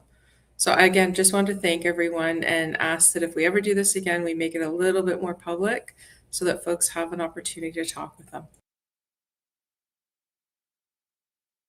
And through the chair to Councillor Henry, thank you for that feedback. We'll absolutely take it into consideration. We did have some opportunities for the community to engage through the street naming, dedications, and like you mentioned, to that Legion event. But any way we can get the community more in touch with our historic roots, we're happy to do so. Okay, seeing nobody else on the speakers list, thank you so much for your presentation today. The next item, item 5.4, public meeting, Ajax GO Station secondary plan, final official plan amendment and zoning bylaw. Oh, am I frozen? Sorry, I think I froze for a second. Our next item on the agenda, item 5.4, public meeting, Ajax GO Station secondary plan, final official plan amendment and zoning bylaw amendments. Director Romanescu. Thank you, Chair. Before we get into this, I just wanted to inform Council that they will also be receiving further on in the agenda the Go Node report. I wanted to also outline that this is a half initiative, and also through the adoption of this component of the OP review, this would achieve the completion of this initiative, and this would be the last step for this particular component of the OP review. I will turn it over to Sean McCullough now, and he will take the next steps. Please go ahead. Thanks, Jeff. So the staff report included with the council agenda package today outlines the process that the project has followed, including consultation results and comments that were received.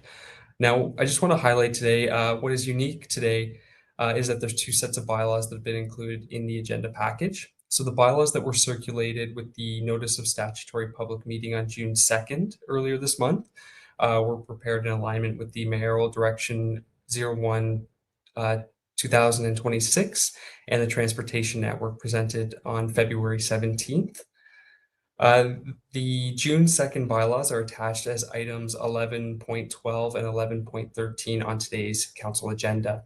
Now, since the release of the bylaws on June 2nd, staff continued to update the bylaws and have identified policies for consideration that respond to various stakeholder comments. So as a result, updated bylaws are attached to the staff report before you today for your consideration. The additional matters and the others are discussed both in section 2.6 of the staff report and the comments matrix included as attachment 3 to the report. So if council adopts the official plan amendment today, it would be circulated to the province for review and approval. The zoning bylaw amendment would not come into effect until after the official plan amendment is approved by the province. Staff would continue to work with the province and would report back to council if any issues come up. And before I turn it back over to you, Mr. Mayor, I will acknowledge that we do have Carolyn Murphy on the call today when we do get into the report later on. But with that, I'll turn it back over to you for the public meeting, Mr. Mayor. Thank you. Thank you. Just to the clerk, would it be appropriate for me to also bring item 8.5 forward to be dealt with at this point so we can ask questions on that as well? Yes, through you, Mr. Chair, I would facilitate the public meeting first to allow members of the public to talk, and then following that, I would bring forward the staff report. All right, thank you. As this is a public meeting, is there any member of the public online to the clerk that wishes to speak on this matter? Through you, Mr. Chair, yes, we do have one member of the public registered today, John Albert. If I can ask that you please put yourself in the queue, the mayor will turn your mic on. Nope. Thank you. Mr. Albert, can you just test your audio, please? Yes. I'm hoping to share my screen as well. There was a presentation. We can hear you. Just don't press that red button at the bottom now. You're online. Go ahead and the clerk will talk you into sharing your screen. Okay.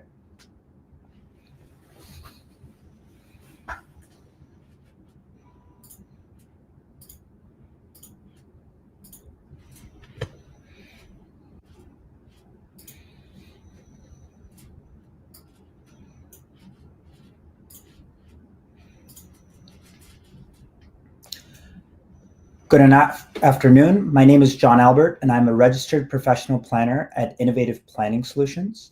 We act on behalf of Van Dusen Realty Holdings in connection to the lands located at 425 Bailey Street West.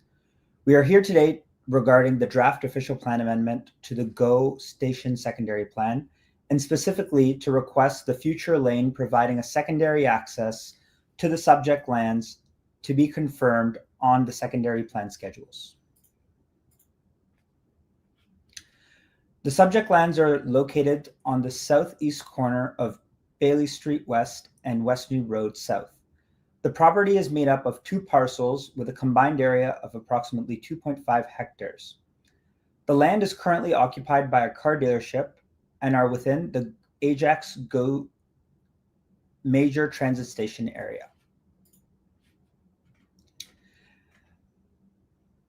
The Ajax MTSA covers approximately 45 hectares and is an emerging urban center anchored by the Ajax GO station. The MTSA designation extends south from the GO station and Highway 400 down to subject lands. The secondary plan reflects the town's intent to pair transit investment with increased housing density in this part of Ajax. We are here today to discuss the approved development concept for the subject lands that is a high-density mixed-use community with 3,700 residential units across 6 towers ranging from 50 to 60 stories. The proposed development also includes approximately 1,400 square meters of retail gross floor area and 2,000 square meters of office gross floor area. Here is a background of the planning applications for this proposal. So as you can see here, in 2024, an OPA and ZBA were submitted to Ajax in order to permit the increased height on the subject property. Further, on December 9th of 2024, there was a mayoral directive that overrode the OPA ZBA process and was ultimately approved. As a condition of that application, a site plan was to be submitted within 12 months, which was also submitted and deemed complete to the town within the 12-month timeline. Further to the planning applications, the secondary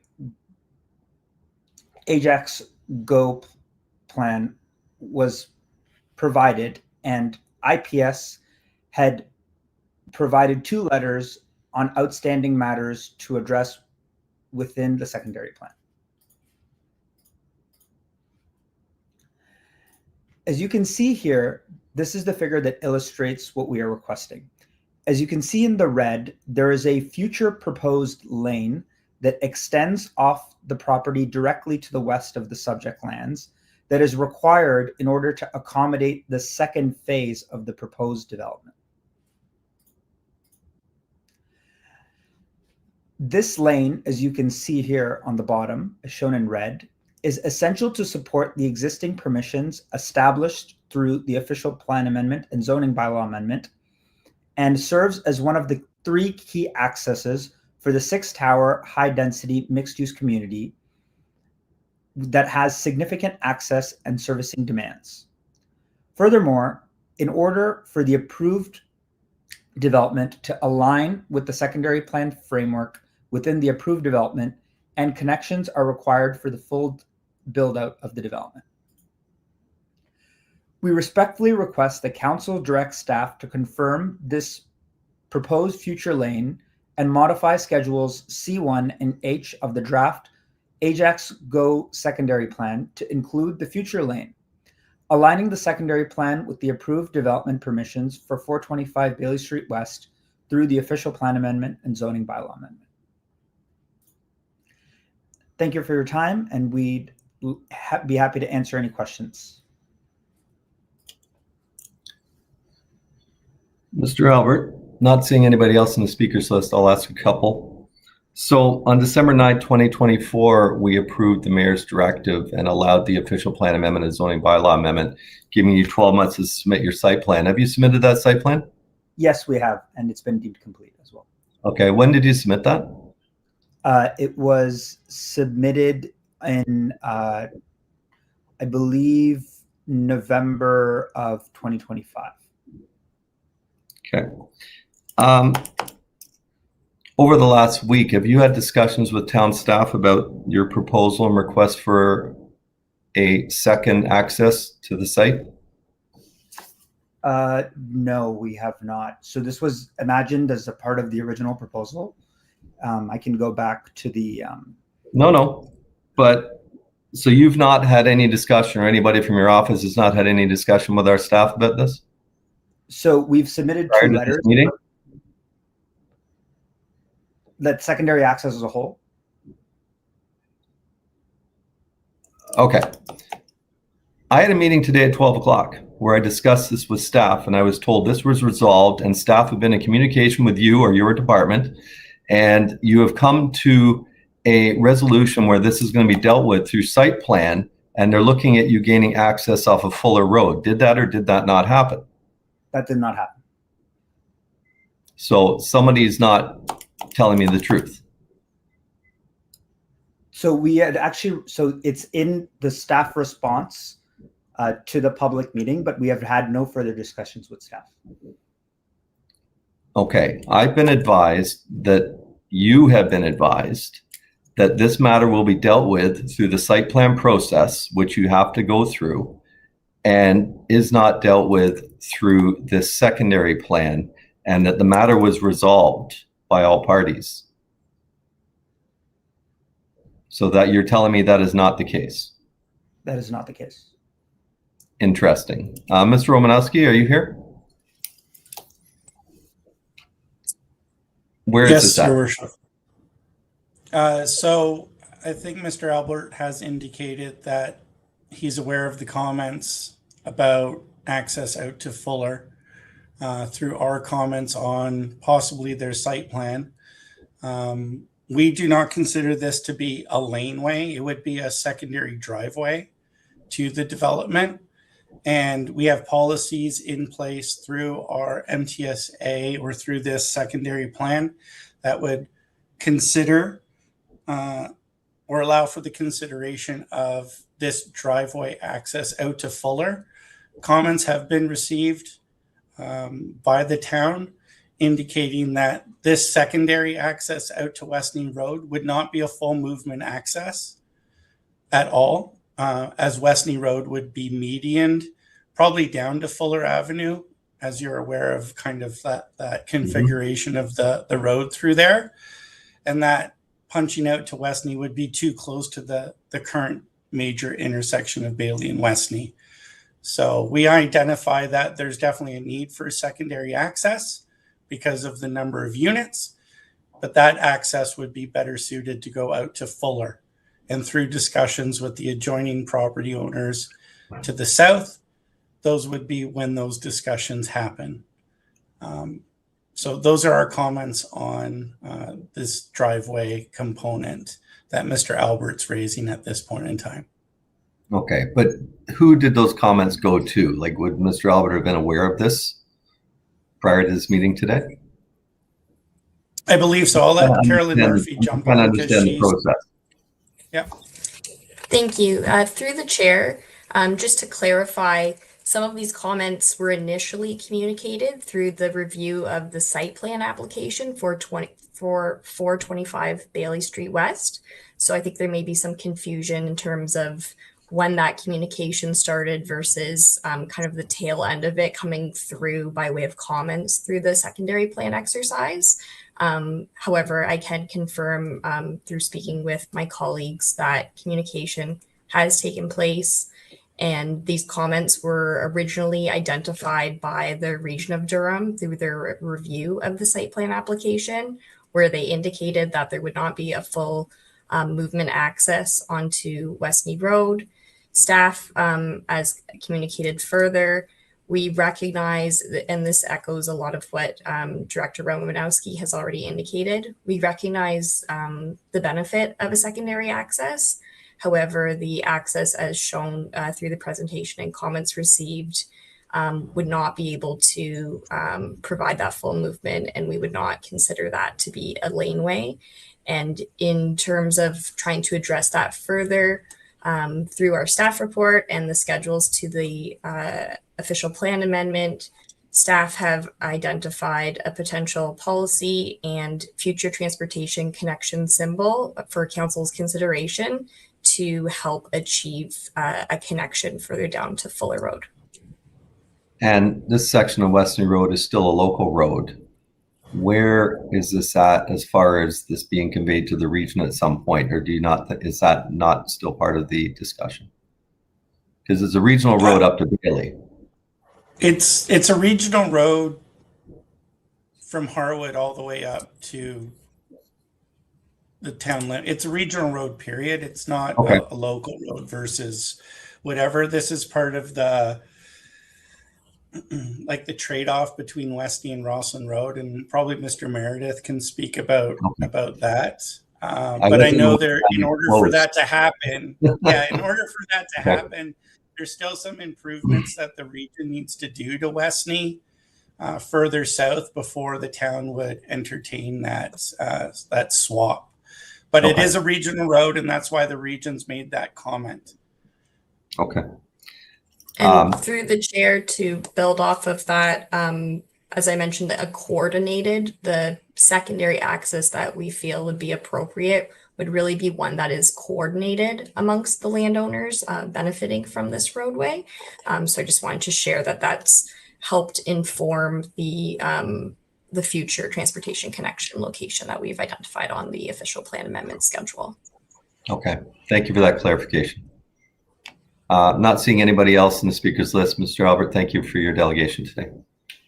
Thank you, Mayor Cloutier. To the clerk, was there any other member of the public which wanted to speak to this?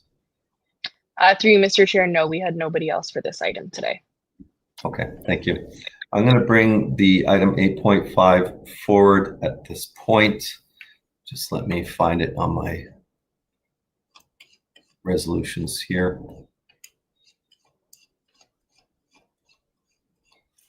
As this is was a directive, I'll move it. Can I get a seconder, please? Moved by Councillor Lee. The report dated June 22nd, 2026, entitled Ajax Go Station Secondary Plan, Final Official Plan Amendment and Zoning Bylaw Amendment be received for information.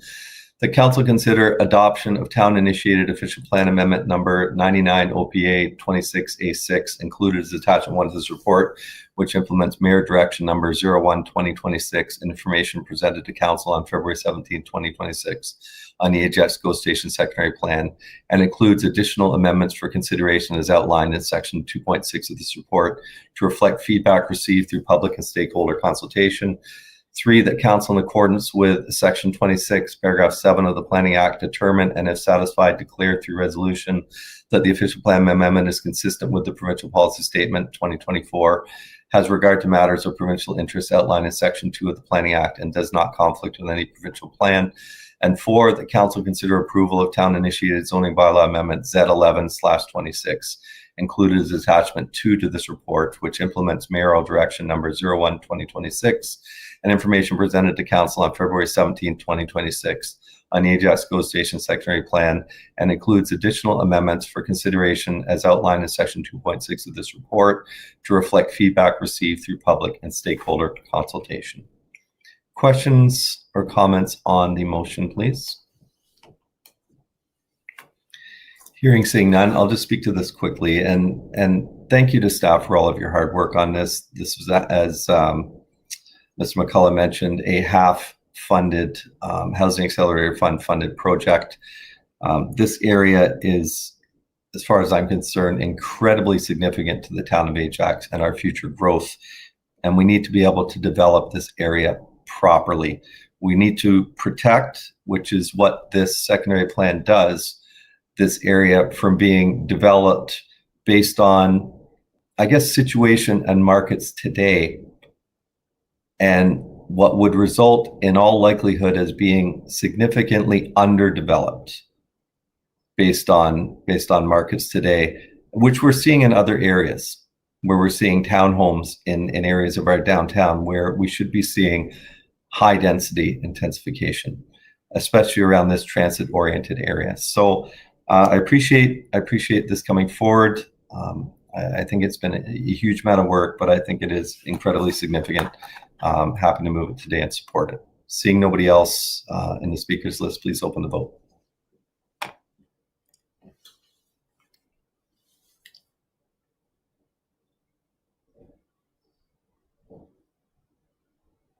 And that carries unanimously. Thank you, everyone.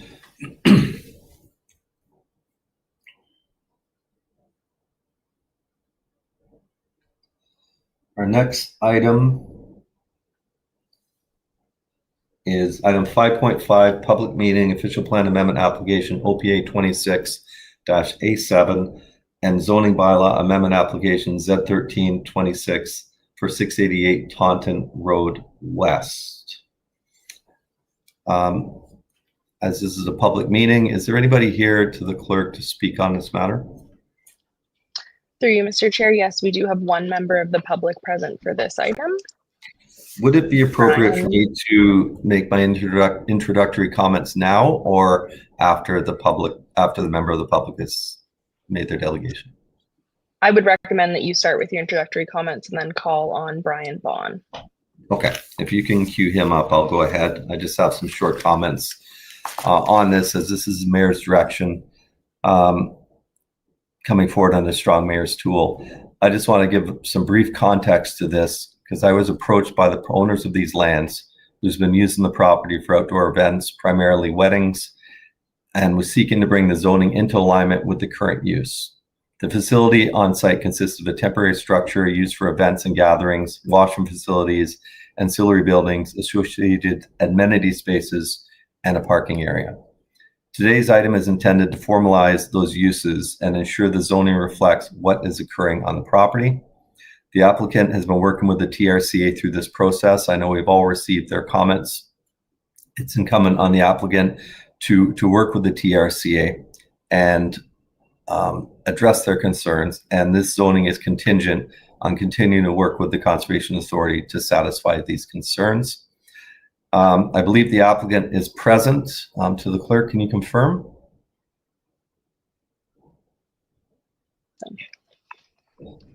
Through you, Mr. Chair, yes, I believe Jonathan is on today's meeting. Okay. So they will be available to answer questions by council. I will point out that you know, the strong mayor's tool is just, you know, cuts time just to bring this forward. This is a little bit complex. I felt for committee of adjustment, given the other outstanding issues with TRCA and which else. I want to talk quickly about the provincial priority and why I felt it was appropriate to use the tool. Right now, this is zoned residential, is being used residential. By reclassifying it, it's my hope that we're creating more revenue for the town through commercial taxes rather than just residential taxes, and being able to support local business as well. This business is operating there already. Outside of the zoning, this just brings it all into compliance, which I felt was a provincial priority. I'll open it up to the public first. We have to the clerk. Is the member of the public here? Through you, Mr. Chair, it looks like our member of the public has left today's meeting, so we have no other requests for this item. Okay, not seeing any. I'm going to ask Councillor Crawford to please go ahead. Actually, it's not my ward. Would the ward councillors like to go before me? I'm totally fine with that. I'll come back in. Yep, I can postpone to postpone you to Councillor Lee. Councillor Lee, please Yeah, go sure. ahead. Okay, I was all good. So if they are not TRC, if TRCA continues to have these issues, will that prohibit them to run the business as they want to right now, in spite of our zoning? That's my understanding. I believe we're making this zoning, putting a hold and making it contingent on satisfying the TRC requirements. I don't have the motion in front of me or the zoning bylaw in front of me. I'd have to go confirm, but that's my understanding. Well, can I ask that question to the proponent then? I believe they're on. Yep. So if you are unable to get to the TRCA standards, would you want the zoning reverted back, or are you committed to the zoning regardless? I don't believe the zoning goes ahead without. Oh, right. It's contingent on, right. Mr. Benskowski, is that the applicant or the applicant's I representative? believe so. Okay, let me bring them on. Mr. Mayor, Mr. Chair. There we go. Oh, there you go. Okay. Oh, no. Once I identify you and your thing at the bottom goes red, don't press it again. There you go. Correct, Okay. Mr. Mayor. Mr. Audio? Yes, are you able to hear me? I can hear you. Councilor Lee has Okay, questions. yes. Good afternoon. Yes, through you, Mr. Chair. Correct, Mr. Lee. The permit is contingent on TRCA approval. So without TRCA approval, it would be null and void essentially. And then because it's the zoning wouldn't change, would you still be permitted to run the business as it is now, or that requires a zoning change? Through Mr. Chair, no, it all requires a zoning change. You would not, without the TRCA, you would not be permitted to operate the ultimate intended use. Sure.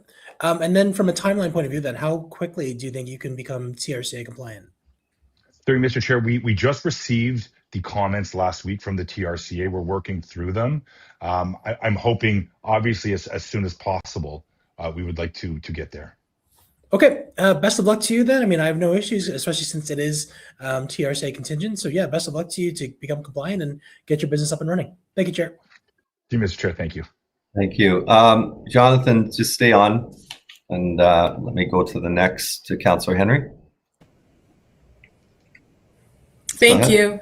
I have some questions because I wasn't aware of the TRCA report until Friday, and it did flag a few things for me. So if I'm understanding currently you're operating as an Airbnb and have been for some time, correct?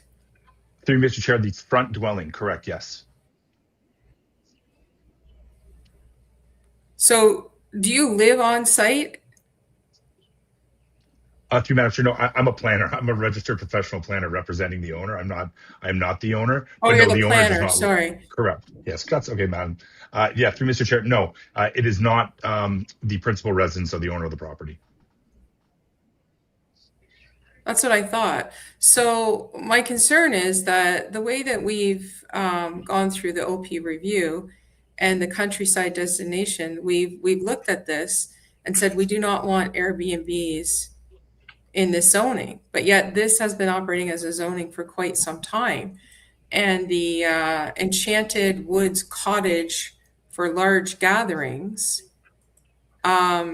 seems to be, this is new information to me. I just received Friday. I did not have this information in my prior meeting with the mayor. So I'm a little confused by this. And it looks like the TRCA is asking for, what is it here? They've got a few things they're asking for, including an EP zoning, removal of structures, restoration. None of this is fitting in line with the current use that they're using this as an Airbnb for. Mr. Mayor, were you aware they were using this as an Airbnb? I was aware there's residential on the property, that the owner does not live on the property, and that sometimes those that attend the events have the option of staying there and using it as, you know, preparation space if it's a wedding, those types of things. Yes. I wasn't aware there was actually Airbnb, but I was aware that it was being used as part of the overall use of the property. And furthermore, from my research here, it does not look like the what's it called here? Give me 1 minute. It does not look like the municipal accommodation tax that we brought in 2025 has been paid by this property owner for all of last year. So there's a few things that are going on here, and I'm a little concerned why we're bringing this forward now and not waiting until after the compliance has been made with the TRCA and bringing it back at that time and looking at it then instead of having a hold and contingency.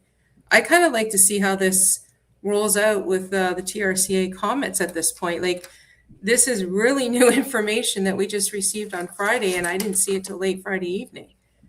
Well, Councillor Henry, is there anything you'd like to say? It's here now. I'm answering. It's here now because I brought it here now. This is not new. This is something I discussed with the proponent last year. As you're well aware, we're coming up to an election where this is the last opportunity to bring something like this forward. So just for timing purposes, rather than wait till after the election and bump this for another year, that's why it's here today.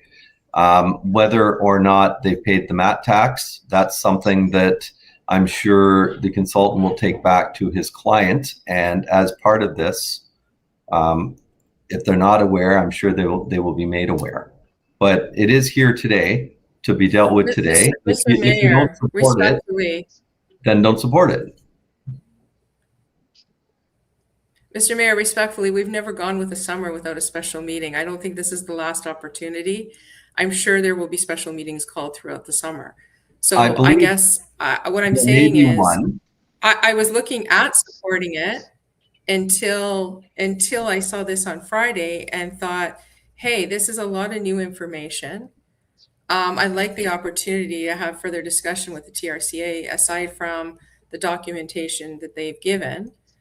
And I'd like to see this come into check. I mean, if this is something you're saying your client can get into check in a relevantly small amount of time, why not do that through July and see us back here at the end of July, August, when the next meeting happens?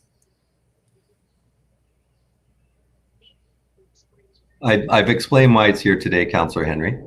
I got the TRCA comments same time as you did.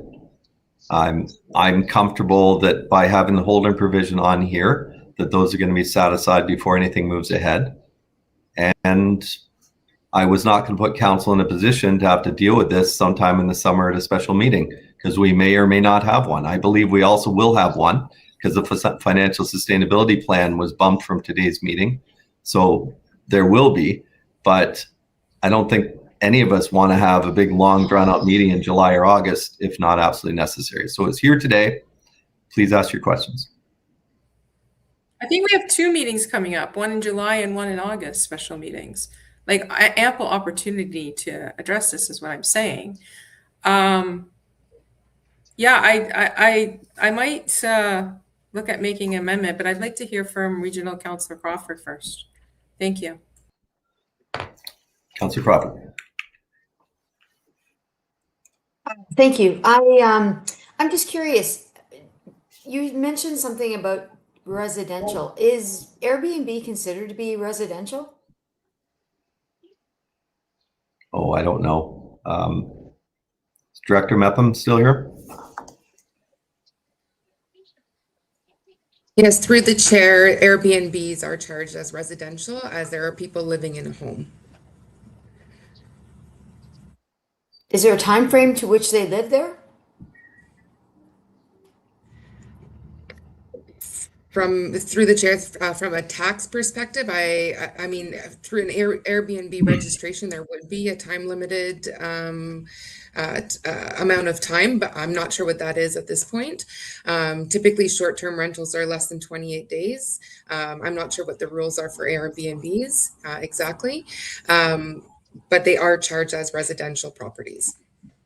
And is this not contrary to a bylaw that we had passed? I'm not sure if Councillor Henry asked this or not.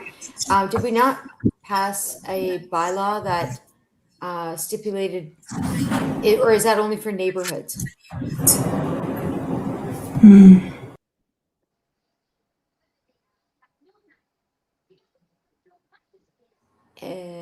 Did I freeze? Anybody talking? No, I think she logged off. Oh, there you go. Mrs. Brownridge? Through the chair to Regional Councillor Crawford. So just to clarify, are you talking about the permissions for short-term rentals as per the zoning bylaw, or are you talking about the our bylaw for the municipal accommodation tax? I think it was a zoning, actually. Okay, then for that, I may defer that question to Director Romanowski, if that's okay.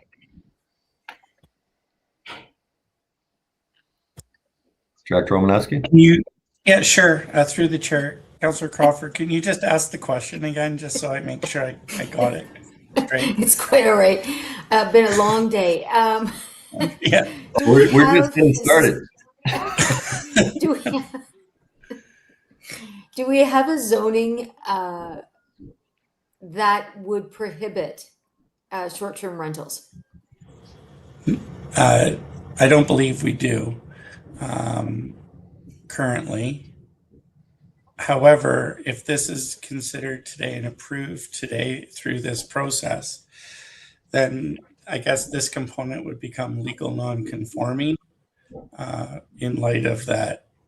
Because I'm quite sure that there was a situation in Ward 2 where there were Airbnbs in the neighborhood, and I was quite sure we did something, but I could be wrong. Anyway, I could ask Mr. McCullough to jump on and address this. I know he's more intimate with these discussions and how it relates to these types of situations. So I'll just log off so we can see everyone. Okay. Thanks, Jeff. So through you, Mr. Chair. So the staff did make changes to the zoning bylaw that would prohibit short-term rentals in certain areas. Yes. This would be one of them. However, those changes will not take effect until this meeting. So those bylaws are at the end of the agenda today. And so any existing Airbnbs would have been captured under the previous definitions, and they could continue as a legal non-conforming use. Okay. Okay, I hadn't heard that Airbnbs were considered to be residential. That's actually new to me. So, all right, thank you. Okay, Councillor Henry wants to come back in. I do, Mr. Mayor. I would like to make an amendment to this, but I don't think I can. Am I allowed to? Because it's a mayor directive? I don't believe you can, but to the clerk. Through you, Mr. Chair. No, there is no motion on the floor to make an amendment to, so I would ask the councillor for clarification on what they were requesting. But as you stated, Councillor Henry, this is a mayoral directive item, so I would suggest that you let the mayor know what your intention is, and if he would like to bring that forward as part of his MD, he's welcome to do so. Yeah, and I did forget that these will be dealt with under bylaws at the end. So there is no motion on the floor right now. What is your proposed amendment? My proposed amendment would be to bring it back in 1 month's time when we will have our next meeting, our next unscheduled meeting for the summer, and address it at that time. Yeah, I'm not That's doing my that. suggestion. Thank you. Okay. Thank you. Councillor Bauer?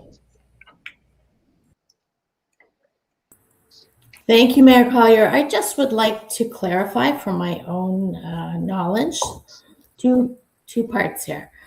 I think it was just stated that regardless if this amendment passes, the Airbnb component of this property would still stand and would be, I forget what Mr. McCullough called it, but non-conforming compliant. Legal non-conforming. So the Airbnb component is not really affected here. Is that correct? That's correct.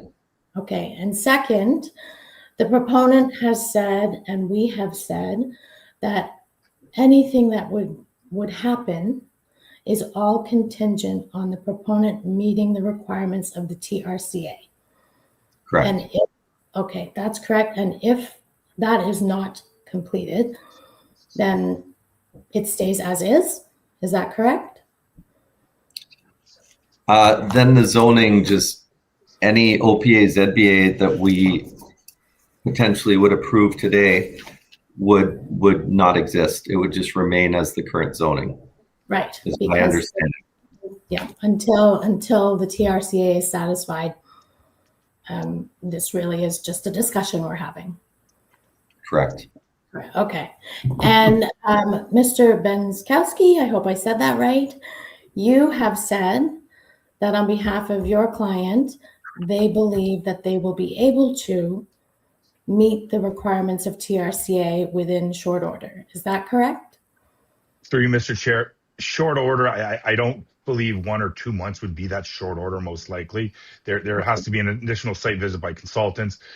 Whenever you're organizing surveyors, hydrogeological engineers, TRCA with summer, I would be hesitant to say those take weeks just to organize everybody's schedule to match for a site visit type thing. So, but the hope would be to do it as quick as possible, to get the hold removed and get functioning properly on the property.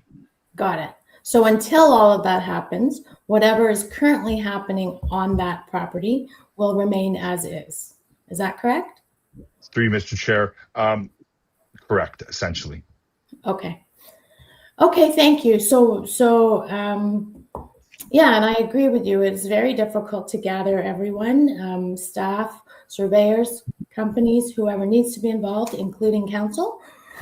It is a presumption that it's easy to just gather over a meeting in the summer. So anyway, thank you. Those were my questions. Thank you, Mayor Collier. Thank you. Councillor Crawford for the second time. I did see you, but I put Councillor Bauer in first because she hadn't spoken. No. Yeah. No, that's fine.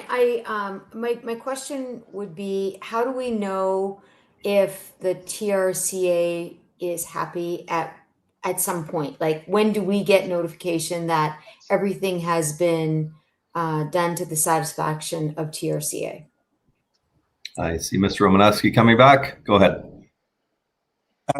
Through the chair to Councillor Crawford, well, because there'd be a holding on the property, we'd bring forward a bylaw to council to say that the H is being lifted. And that would effectively mean that the TRCA requirements have been satisfied, because then we would be able to enter into the final site plan approval. Okay, so you'll send us an email then, letting us know? No, it'll come forward as a bylaw to council, as we would have to. It's a lifting of an H is a zoning bylaw amendment. Okay. So we would just, even though it's delegated to me, we'd still bring a bylaw forward to council, and council would see that. Typically, it just outlines these were the holding provisions, these are how they've been satisfied, and now this zoning will come into effect. Okay. All right. Thank you. Welcome. Mayor, for letting me back in. Seeing nobody else on the speakers list, thank you, Mr. Benkowski, for appearing today. Thank you, Mr. Mayor. We will stick around for a bit. We'll deal with this under bylaws later on in the meeting. Thank you. Our next item 5.7, another public meeting, official plan amendment application OPA A8. And Just through you, zoning Mr. Mayor, item 5.6, sorry. Did I mess up? Oh, good. Item 5.6, public meeting zoning bylaw amendment application Z1426-120 Robertson Drive. This is here as a direction of council at a meeting a month or so ago, and the OPA and ZBA for that surplus declared land that that we are selling. Councillor Tyler Moore. Thank you, Mr. Mayor. Can you just speak very briefly about the, I have some notes, but just very briefly about the heritage non-designation actually, and Yep. and also how portion of the east side of the property, I believe it is, won't be touched, and the purview of the actual development is actually to the west of that. Just if you could just speak a little bit to both those items, please. I'll do my best. So first, we've been, this is not the first time this has been before us. This has been before us about at least half a dozen times so far, since the first meeting several years ago, where this and the Sundial Pavilion lands were declared surplus. These are lands that are underutilized by the town, but we still have to maintain them. At the time, council made a decision to market the lands, and which we did. The Sundial Pavilion was sold. It is now a fully operating and successful daycare. And this particular building that we call the Hartrick House, 120 Robertson, was directed to be sold, which we did. And part of our discussion was we didn't rezone it at that time because we weren't sure who was going to buy it and what we wanted to put there. So we decided to wait until such time as it was purchased and we had an idea. In this case, I think it's 11 single family homes. One thing that you and Councillor Crawford felt very strongly about as the local and regional councillor for the area was that whatever goes here needs to be in fitting with the neighborhood.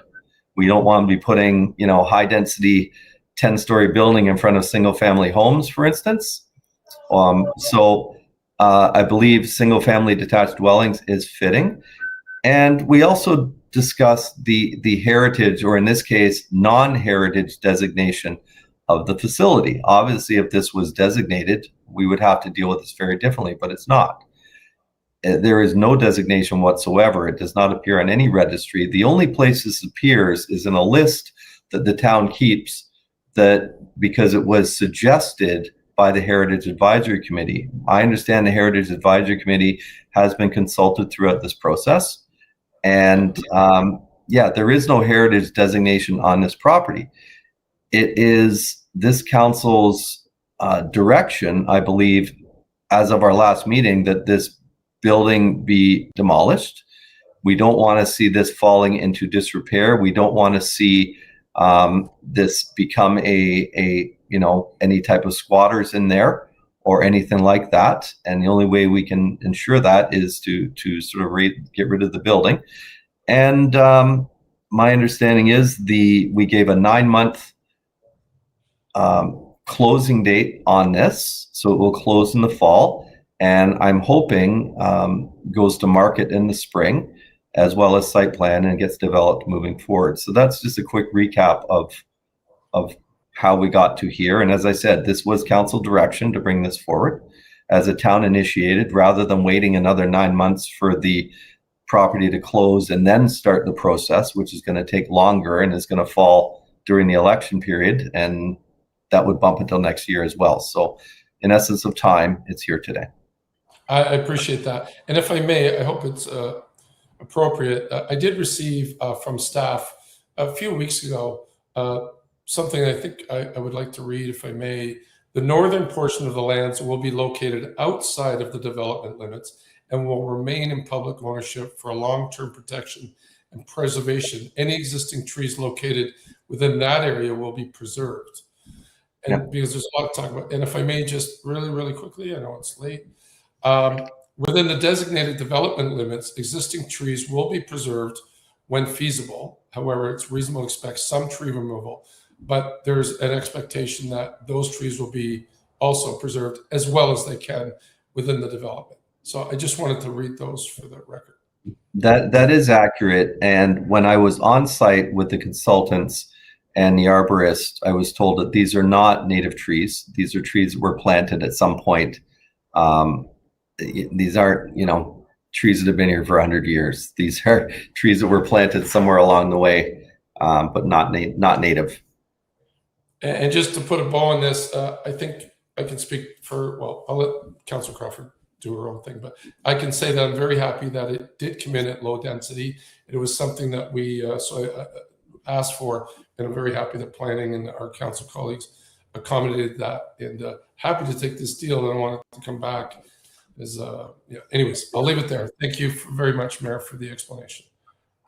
Just one thing, Councillor Tyler Moore, and you didn't ask, but just, we have our strategic initiatives fund where the proceeds of surplus buildings goes, and we use those funds for other things in the town, such as an item we dealt with earlier, which was the Habitat for Humanity proposal coming forward. So it is important for us to identify buildings that are surplus that we still have to spend a lot of tax dollars to maintain, and can use those funds in a better way.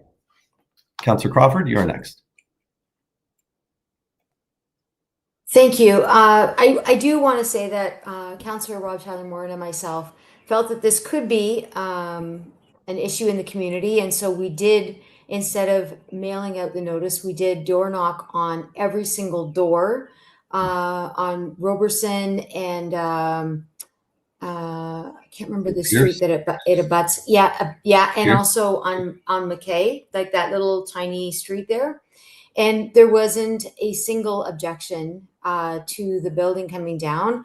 And at that time, we were under the impression it was going to be townhouses and like high-end townhouses. It's actually upgraded from that to single detached. So, we did do our due diligence, and we did knock on every single door, and we did give them, the information right in front of them. So we did do our due diligence on this piece. Thank you. Thank you for pointing that out. To the clerk, is there any member of the public that wishes to speak on this matter, seeing as there's no members of council in the speakers list? Through you, Mr. Chair, we do have 7 individuals who have registered for this item today. So we can start with Catherine. I believe they are present if they want to request to turn on their microphone. Okay. Maybe we can get them all to just key the button at the bottom. So I'll get a list here. And to the clerk, you tell me what order to go in.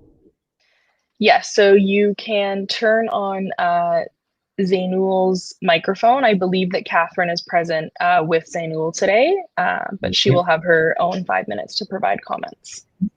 Okay. Good afternoon. Thank you for appearing today. Please go ahead with your delegation. You have 5 minutes. Thank you. It's red. No, it's okay. It's okay. You can go ahead. Can you hear me? They don't hear me. It's not yes, we can. You're good to go. We can hear you. And leave that red thing on. Okay? Okay. Thank you, Mr. Mayor and council members. We do have concerns, and none of us remember being knocked at our doors or informed of this in advance, where we had a chance to give any public speaking to this regard, just to clarify that point from those of us present here. And I've talked to other neighbors on our street who are not currently able to do the technical part of this, and they have told us the same thing. So just to clarify that.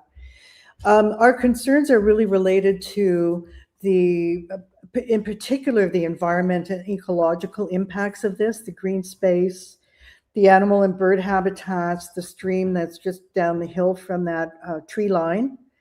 And we have several questions regarding that, like what analyses and studies have been done regarding the conservation efforts, the impact of traffic and pollution effects, and concerns about even contaminants from demolition of that building. And we understand it was built in 1850s, and it may have other things that have been over the years included, such things like asbestos and so on. So there's also that with dust particulate and so on.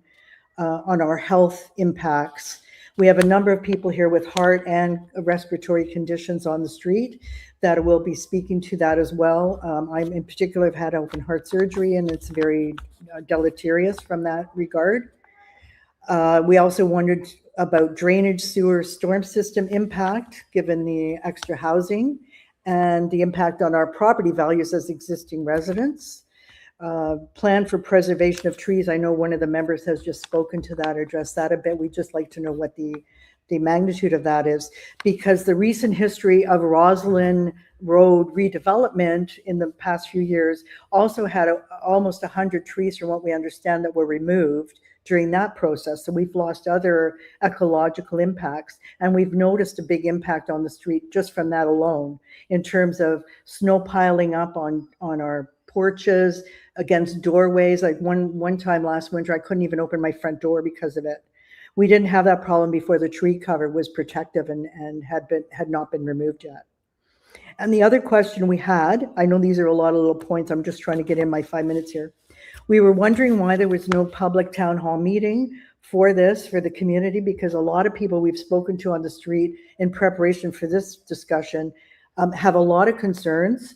And they said no one contacted them, no one knocked at the door. They might have been at work, they might have been at school, whatever.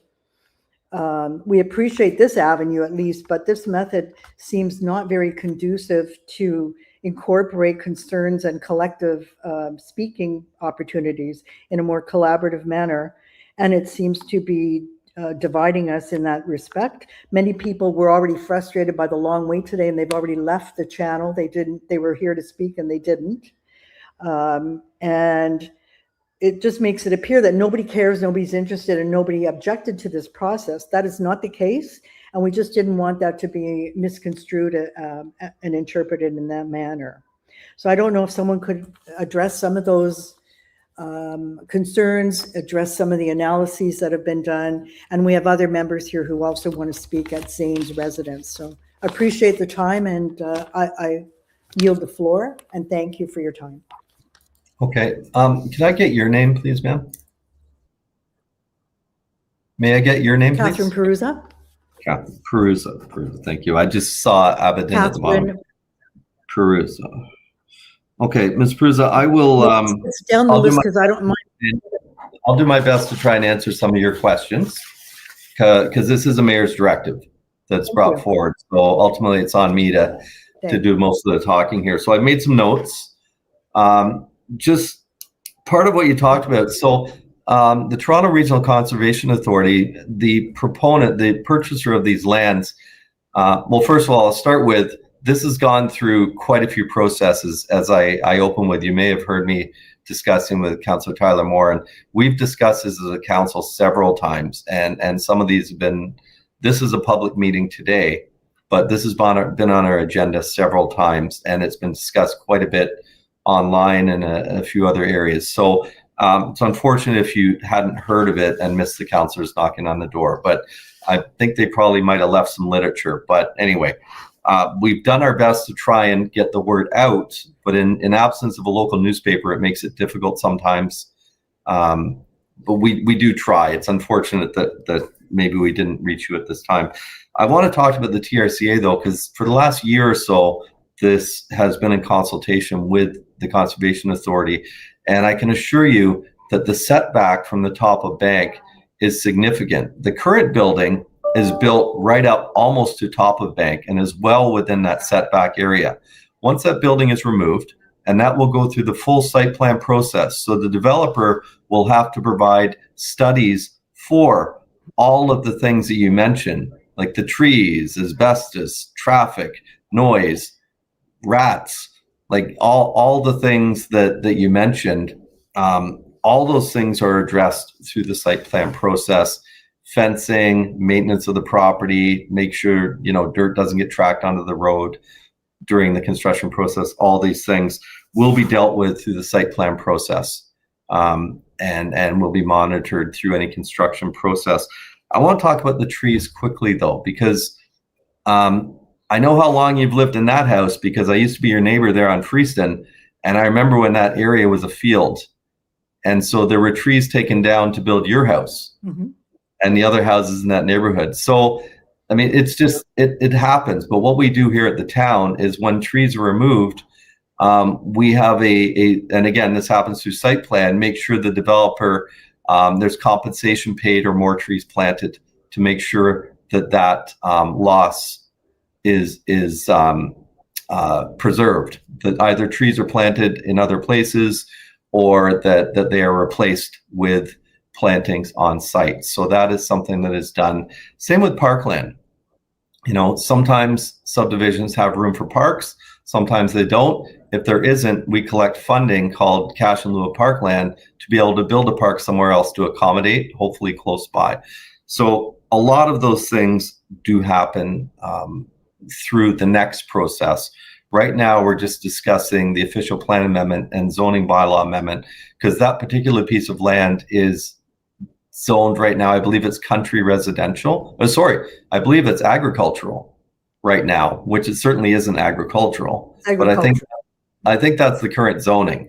So all this meeting today is doing is just aligning the official plan and the zoning with what is going to go there, which is, I believe, the 11 single family homes. But to everything that will come along with that, like traffic and everything else, those are all through a separate process, and will staff will go over all of those to make sure that they're all in conformity. I hope that answered your questions. Yeah, it answers that part. But I mean, when we moved in, we were told there would nothing ever be built there, that it was heritage property on that whole green space, and nothing would ever be built there into forever. So I don't know who got that idea, but that's what we were told when we moved in. Well, that's unfortunate, because often, and that's not uncommon for developers to tell people a school site or something will never be developed. But unfortunately, it's not a heritage building. They don't own the property, and to think that it's just going to stay as is not realistic. It's actually costing us money. It's costing you money as a taxpayer. And it's just, yeah, we need to do something with it. So thank you for being here today. Who is the next delegate? Through you, Mr. Mayor. It's actually an individual who I believe is also at this location. Okay. So we'll just restart the 5-minute timer for you here. Perfect. Good afternoon, sir. Could I get your name, please? Yeah, my name is Kohil Kana. My full name is Kohila Raja Kana Pradipilai. Kana. Kohil Okay. Kana. Kana. Okay. Thank you very much. Please go ahead. You have 5 minutes. Yeah, okay. Thank you for giving an opportunity to talk to regarding this concern. I have been living directly in front of the proposed development since 2001. One of the main reasons my family purchased our home was because of the peaceful natural environment, including the beautiful trees, green space, and the sense of harmony that the area is provided. At the time we bought a house, actually, the developer told me that actually there is no construction is going to come. This is the land actually is natural. Meaning is actually you can enjoy your family with rest of the life. And over the year, this environment has become an important part of our daily life and our well-being.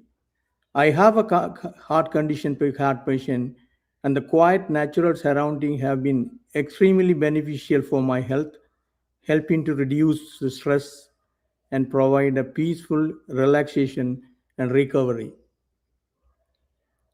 I'm deeply concerned that proposed construction will significantly impact our quality of life.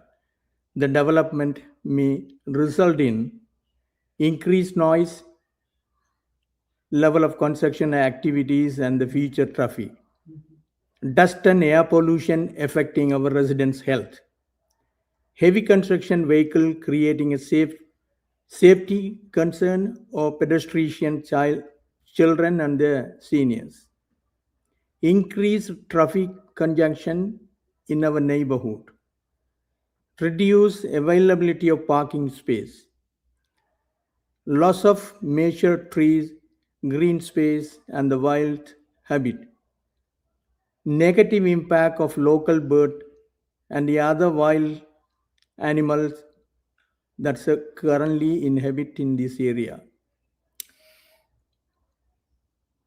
And on top of things, actually, this, my neighbor has already mentioned to the lot of points. Actually, I don't want to repeat again the same thing. With regarding my one, actually, I want to put something to you. My family is also in the process of planning a wedding, and construction activities during this period would create a significant challenge for my parking access and the accommodation, family members, and guests. And I respectfully ask the town of Ajax carefully consider this long-term environmental, health, and community impact before approving this application. I kindly request that every effort be made to preserve as much as green space as many mature trees as possible. And finally, I wanted to thank you. I appreciate the opportunity to share my concern and ask that my comment be included here. Thank you so much. I really appreciate your time you provide us. That's it. Okay. Thank you, Mr. Hanna. I'll try and answer some of your concerns. If you've lived there since 2001, you've seen some significant changes in your area, like the rerouting of Roslyn Road, the total reorientation of that interchange right in front of your house there at Roslyn and Church, the widening of Roslyn all the way through, about 5,000 houses built on the other side of Roslyn Road in the A7 or A9 development area. So there's been a lot of development that's happened in that area in the last 25 years. I was your neighbor on Freeston in 2003 when a lot of that was happening. So I'm pretty familiar with the area. Yeah. And there's been a lot of change. Great. I know change is hard for people, but it is a fact of life, unfortunately, and it's temporary. And I say this with all respect, we can't choose how our neighbors want to develop their house. We don't own that property. I'm trying to be as respectful to you and your neighbors across the road, but realistically, or it's not realistic to expect that to just remain as is. Like, we need to do something with it. What we brought today is, I think, the most fitting thing that we could get within your neighborhood. I'm sure you would not be happy if I had, 50 townhomes on that land or a 4-story rental building or something like that, right? I think we brought you probably the best of the, or sorry, I want to say the best of the worst, but that's not right. I mean, the most palatable option, I think, is what we brought before you. Because again, we've sold the property. There's an agreement of purchase and sale. What the owner wants to build there is up to them. So we're just sort of accommodating that. You talked about the birds and the trees and those, and as I said to your neighbor, Ms. Perusa, the staff will go through all those things during the site plan process. I know they can't cut down the trees, for instance, during the months of August or the summer because of the bird migration and the nesting, and so all those things are dealt with staff at another time. Yeah, we will do our absolute best to make this as least intrusive as possible to you and your neighbors. If I know it might not help, but we're going to do our best to make sure that this inconveniences you as little as possible. Pardon? So my understanding is actually in Canada, there are plenty of land, right? So little bit land actually in front of our house, right? Meaning our house. It's naturally, you know that environment is how natural is that actually. If we're going to kill that kind of natural, how affecting our kids as well, right? My 2 kids are grown up from grade 1 here. My son is graduated as a, software engineer in the Waterloo. He is living in California. Every month, actually, he wanted to come here. Believe it or not, he's paying $1,000 of ticket because, he loved this place. My daughter is a biomedical engineer. She's grown up from here. The reason we're going to die here without seeing this kind of thing, actually, honestly, is affecting us. Me, or personally, I'm telling. Other neighbor is their own opinion. I love this place. I wanted to die here. I'm telling you, this is my own personal opinion. This is the only chance, Mayor, I can give it to you something, right? I understand, but realistically, I mean, and this is the same with every new development. Yeah. There's always going to be change. Like if we thought that way, your house would not exist, right? If past councils thought that way, then maybe your neighbors or on the other side of the street didn't want your house built. Do you understand? We can't do it that way. That's not the way it works. But thank you for your delegation today. Yeah. Okay. Is there someone else there that wishes to speak? Yes, through you, Mr. Chair, there is one more individual at that location. Okay. Good afternoon, sir. How are you today? Hello. Can you hear me? I can. May I get your name, please? Sir, I'm doing good. Thanks. How are you? Sorry, I didn't catch your name. My name is Zainul Abidin. So the name. Okay. Abidin. Got it. Minutes, yeah. Okay. Please go ahead, sir. Okay. So before I start, so a lot of things I'm gonna say will actually repeat what Catherine mentioned and Kohil mentioned, but I'm gonna do that anyways within my time. So good afternoon, Mayor and the members of the council. So my name is Zainul Abidin. I live directly across the street from 120 Robertson Drive. Me and my family, we look at this building and the magnificent greenery it offers every single morning once we open the front door. So the reason I'm here today is because what you decide about this property, it does not just affect a piece of land, it affects my family, my street, my neighborhood, and the identity of this very town. So from my side, of course, I am most humbly asking you and the respected council to refuse this application. So before, I go any further, I want the council to understand who lives on this street. So I'm one of the newest neighbors. I came here back in 2022, but I have Catherine here, Kohil here, has been living here for years. So my neighbors, as we got introduced, there are lawyers here, engineers, business owners, registered nurses, IT directors, PhDs.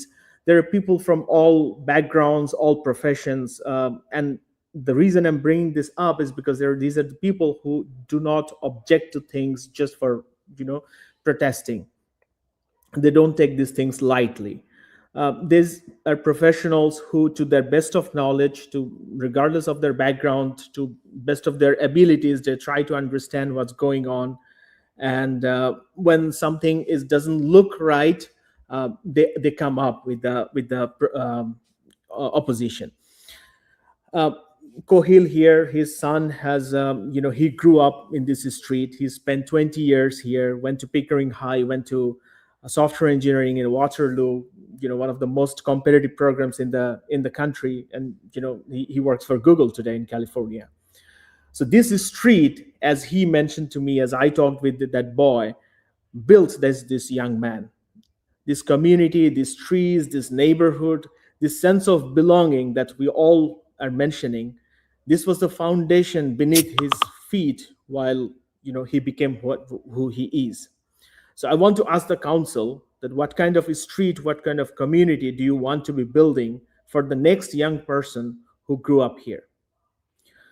The next part, I think I have just 2 minutes left. For decades, this town operated the building under the name of Ajax Kinsman Heritage Center, right? The town itself opened its door to the public under Doors Open Ontario provincial program celebrating buildings of historical significance. Now, I fully understand that this is not a designated heritage property, but the town named it as a heritage center, even though non-designated.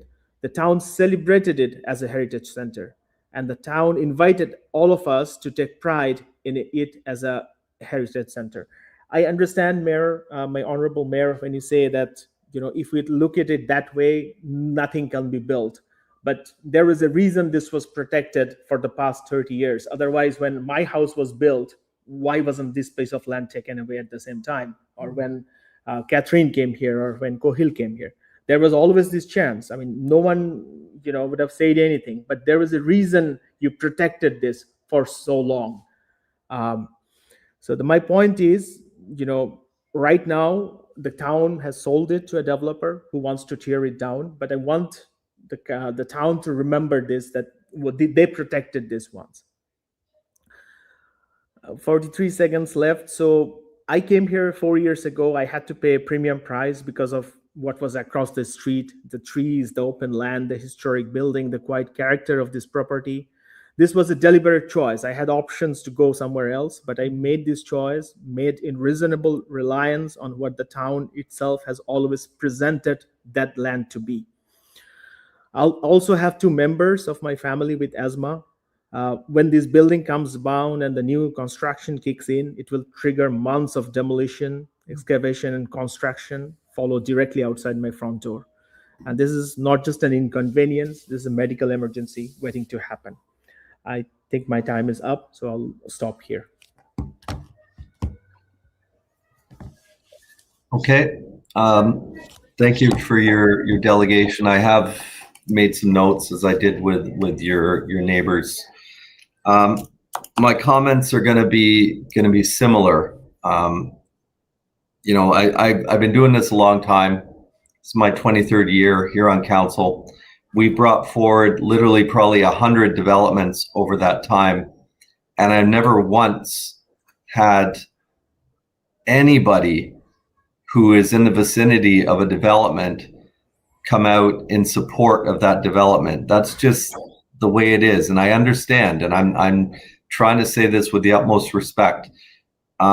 It just, a home is very, very important and very, very personal, and obviously people are very, very protective, but it's not reasonable to expect a property next to you that you don't own to be able to dictate what happens on that property. I'm sorry that the developer told you what they told you, but it's not uncommon at all. It happens almost every time.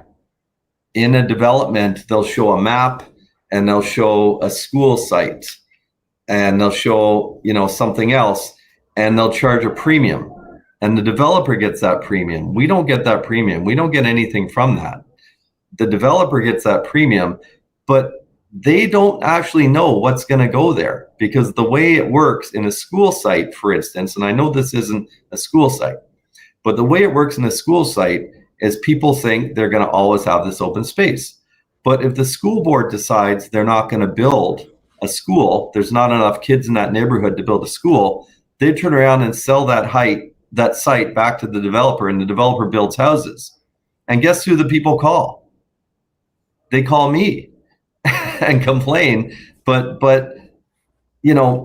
it's unfortunate that developers do that, but it happens all the time. And it sounds like it happened again in this case. That developer had no knowledge or ownership of the site across the road or what that site was ever going to be used for. And that's really unfortunate that they chose to take advantage of you and your neighbors, or the original purchasers anyway, who paid a premium. So that is unfortunate, and I can't change that. Yeah, please go ahead. Yeah, so I'm not as I told you, I came here 4 years ago, so I have no knowledge of not the developer. Like, I'm not the first owner of the property. Okay. What I saw is that this is an agricultural piece of land. And when all these buildings were made, there is a reason this was protected at that point in time. And this has been protected. These houses were built back in 95. This is 2026, so it's more than 30 years. So there is a reason this was protected. So it's not, I understand completely that it's not, it's not on me what will be built there, what the town decides there. But there was a reason it was protected, and it's not uncommon, or it's not, I would say, unwise to understand that this is a protected piece of land, and the town has named it as a heritage center. I understand that this is non-designated heritage, not in the heritage website. No, it's not. It's not it heritage. meant something to the town. Sir, it's not heritage under any circumstances. That's a misunderstanding. There is no heritage. We've not designated it. It's not protected. It is not heritage at all. That's a misunderstanding. It's not protected. It's just a piece of surplus land that was conveyed to the town, and we've owned it for 25, 30 years, I guess, maybe longer. I'm not sure. It was actually leased out. It was the Kinsman Club at one point. And the Kinsman Club, I'm not even sure if they're still around anymore in Ajax, but at a point where they could no longer maintain the building themselves, they basically gave it to the town under the understanding that they could still use it, but we would maintain it. So now the Kinsmen are gone, and it's just a vacant building that is costing taxpayers money to maintain, but is not being, we don't have the programming or permitting for it. So we're looking for another option. We have to be very, very wary of taxes and do everything we can to make the best use of tax revenues. And maintaining an empty building, unfortunately, an empty land, isn't, to me, a good use of the tax revenues in this case. But it's not ever was a heritage property. That's a little bit of the history, which you may or may not be aware of. So anyway, sir, I appreciate your comments. We're not really allowed to debate. I've allowed that a little bit today.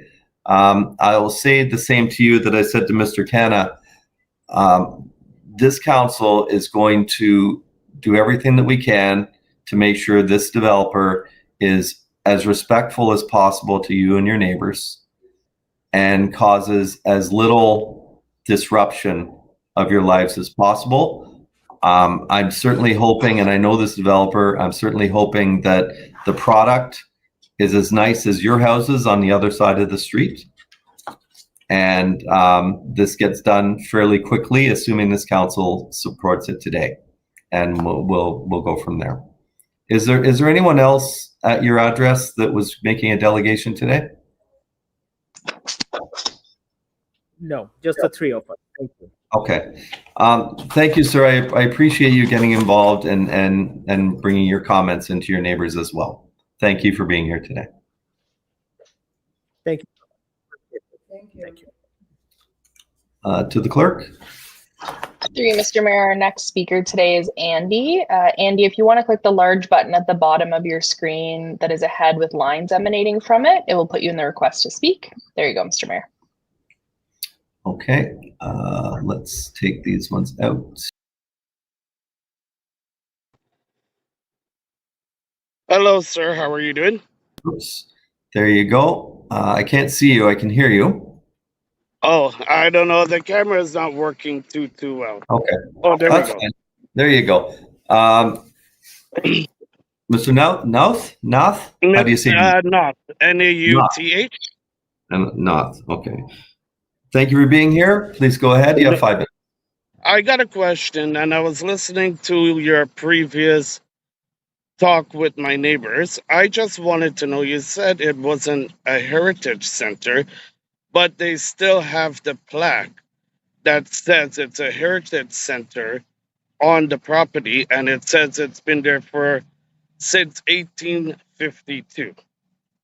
And I just want to clarify, because with all this construction and all this mess that will be happening, it's not good for people's health and safety as well too. Because when they open the windows and stuff like that, the breeze will blow everything inside the home as well too. Would people get commendation for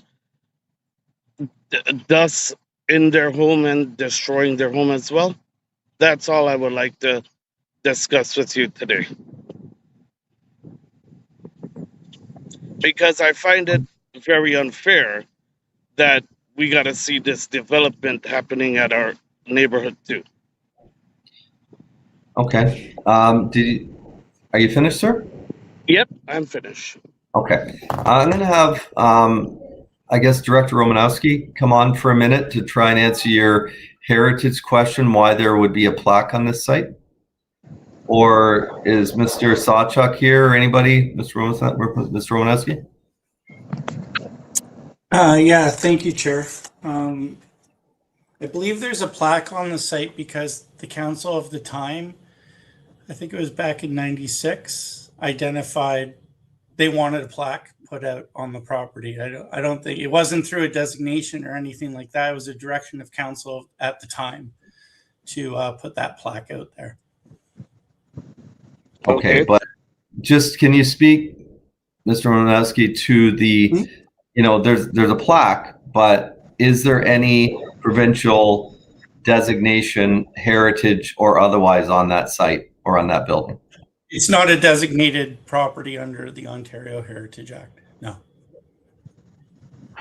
Okay.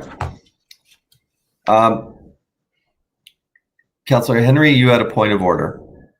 1 second here. On your point of order? Sorry, Mr. Mayor, I didn't know. I didn't know when to ask this question, so I'm asking your direction. When do we get to ask the delegations questions? Actually, I forgot about that, and the answer would be now. Please go ahead. Thank you. So, Mr. Knott, is it Knott? Nauth, N-A-U-T-H.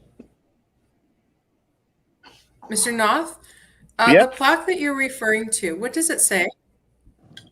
I Besides don't the date, remember what does it it off say? by heart, but it says it's been there since 1852. Can I ask Director Romanowski a question? Romanowski? Go ahead. This is questions Thank you. to So my the question to the delegate, but I'll allow the clarification. Thank you. I just want to clarify the plaque that the resident speaks to. So is the plaque was put there by the council of the day. You've already stated that it's not a provincial heritage place on the provincial list. Does the property hold heritage significance? Why is that plaque there? It's got to be there for more than just we felt like doing it. So why is that plaque there, and what's the heritage significance of this property? Is it older than Canada? Like, what are we saying here? I'd have to look into how the plaque got on the property. My understanding was the council of the day wanted the plaque on the property, and a plaque was erected on these lands. It must have been when the land transferred from one owner to the town. Yeah, I was Does around that mean that's when the we house took was over built? from the Kinsman, but I don't recall the plaque. But is the plaque stating that the house was built in 1852?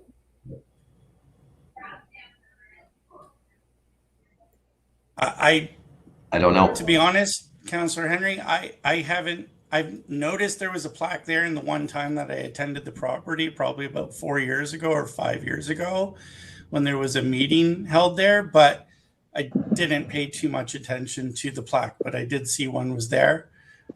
It might be commemorating when the house was built, but it's not a designated heritage property under the Ontario Heritage Act. Understanding that, but wouldn't that change the significance of the house if it was built in 1852? Councillor Henry. Like, I wasn't aware the plaque was there, so that's why I'm asking the question.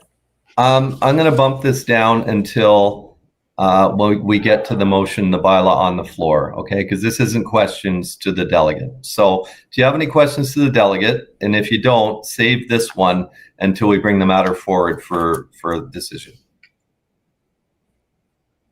Sure. Okay. Did you have anything further for Mr. Nouth? I brought him back on. Thank you. I accidentally pressed the button by mistake. No, sir. That's Okay. about it. So I'm not seeing any other questions from council. So I'm going to take you off and go to the next speaker. But thank you for being here today. And we'll be making a decision on this later on in the bylaws section. No problem, sir. You guys have a wonderful evening. Thank you. Mr. Rossi, who's next? So next up, we have Haya. I believe they are Haya. in the speaker's queue. Haya. There we go. Good afternoon. Please go ahead with your delegation. You will have 5 minutes. Oh, we can't hear you. You're on mute.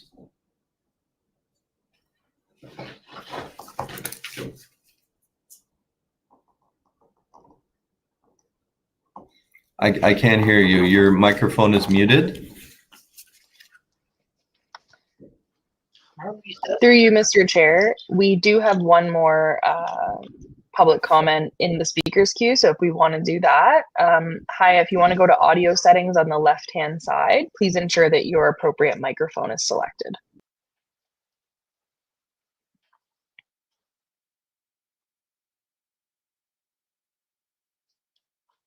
Mr. Mayor, your microphone is off. I'm not sure.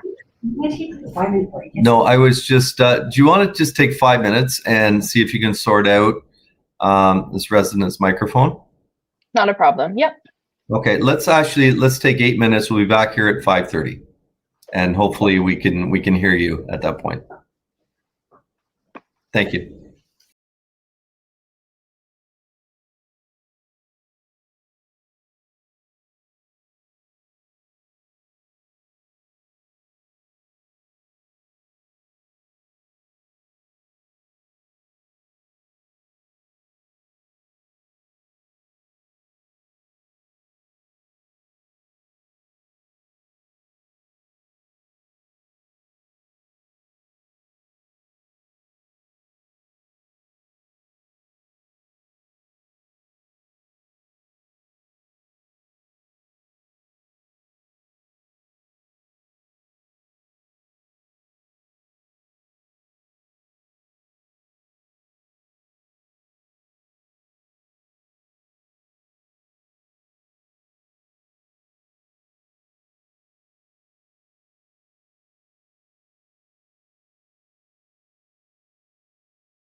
order.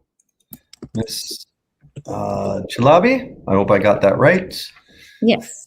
Is your microphone working? Good. You have 5 minutes. Please go ahead. Okay. Thanks so much. Good afternoon, Mayor, members of council, town staff. As the mayor mentioned, my name is Hayal Chalabi. I'm a resident on McKay Court, which is adjacent from the proposed development at 120 Robertson. I'm not going to repeat many of the comments already made by my neighbors, but I just wanted to add one extra note and comment. I understand that the property has been used for several community-related purposes. I know there was voting around some time ago, community events I used to see all the time, banquet activities. I do not believe that these uses justify rezoning the property for residential development.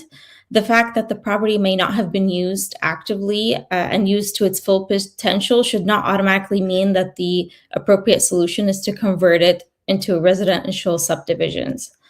I do believe a few renovations to the property can make it a better use for both the town and the residents.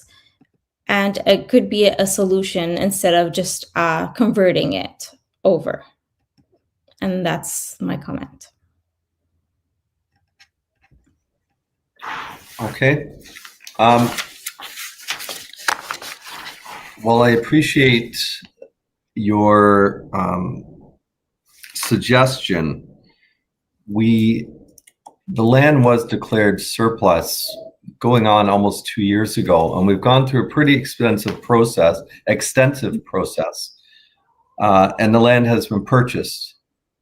And part of our agreement with the developer is that we will rezone the lands for what they want to build as part of our purchase agreement. So really, what we see here today is based on what they want to see as per our agreement.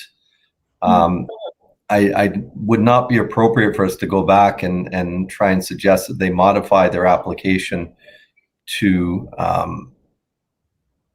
come back with something else, unfortunately. I'm not sure if you're aware of that or not. Okay. Sure. I think Councillor Crawford has a question.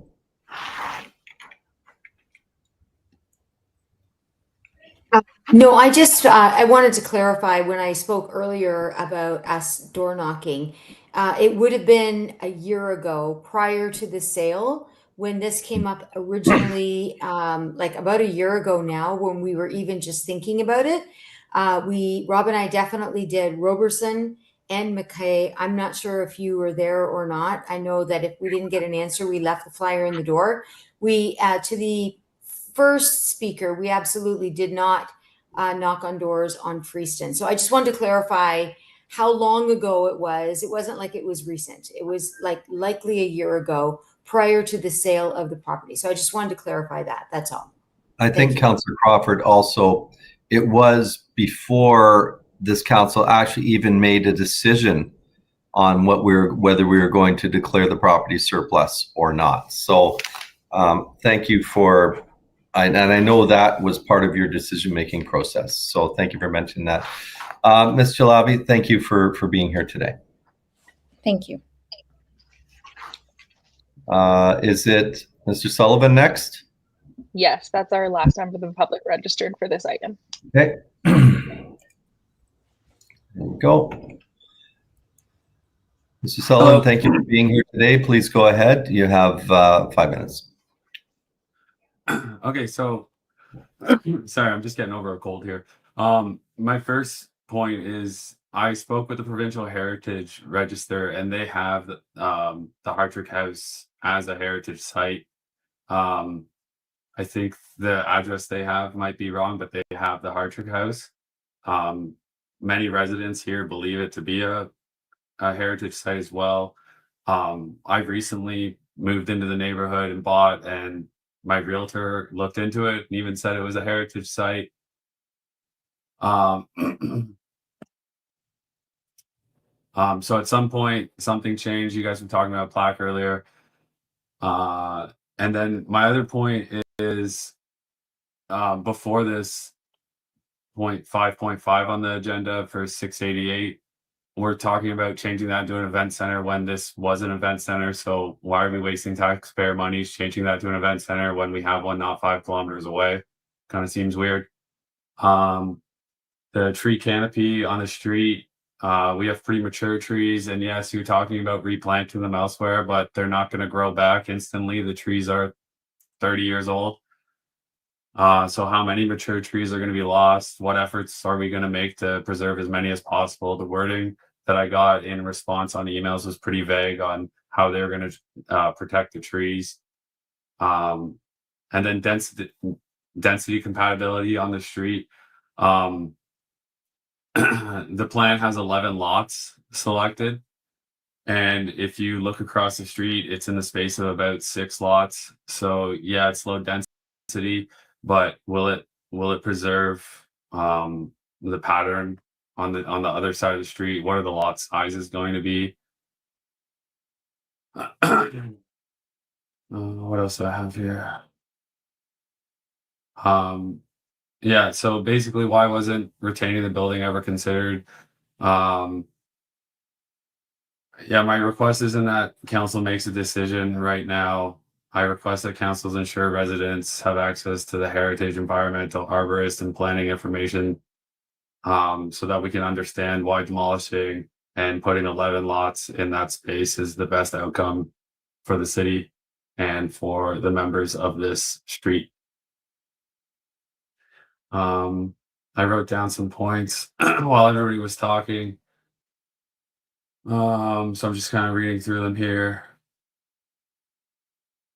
But yeah, they're basically just, you said that streets change and people just kind of have to deal with it. Like the world changes, everything changes. And yes, that's true.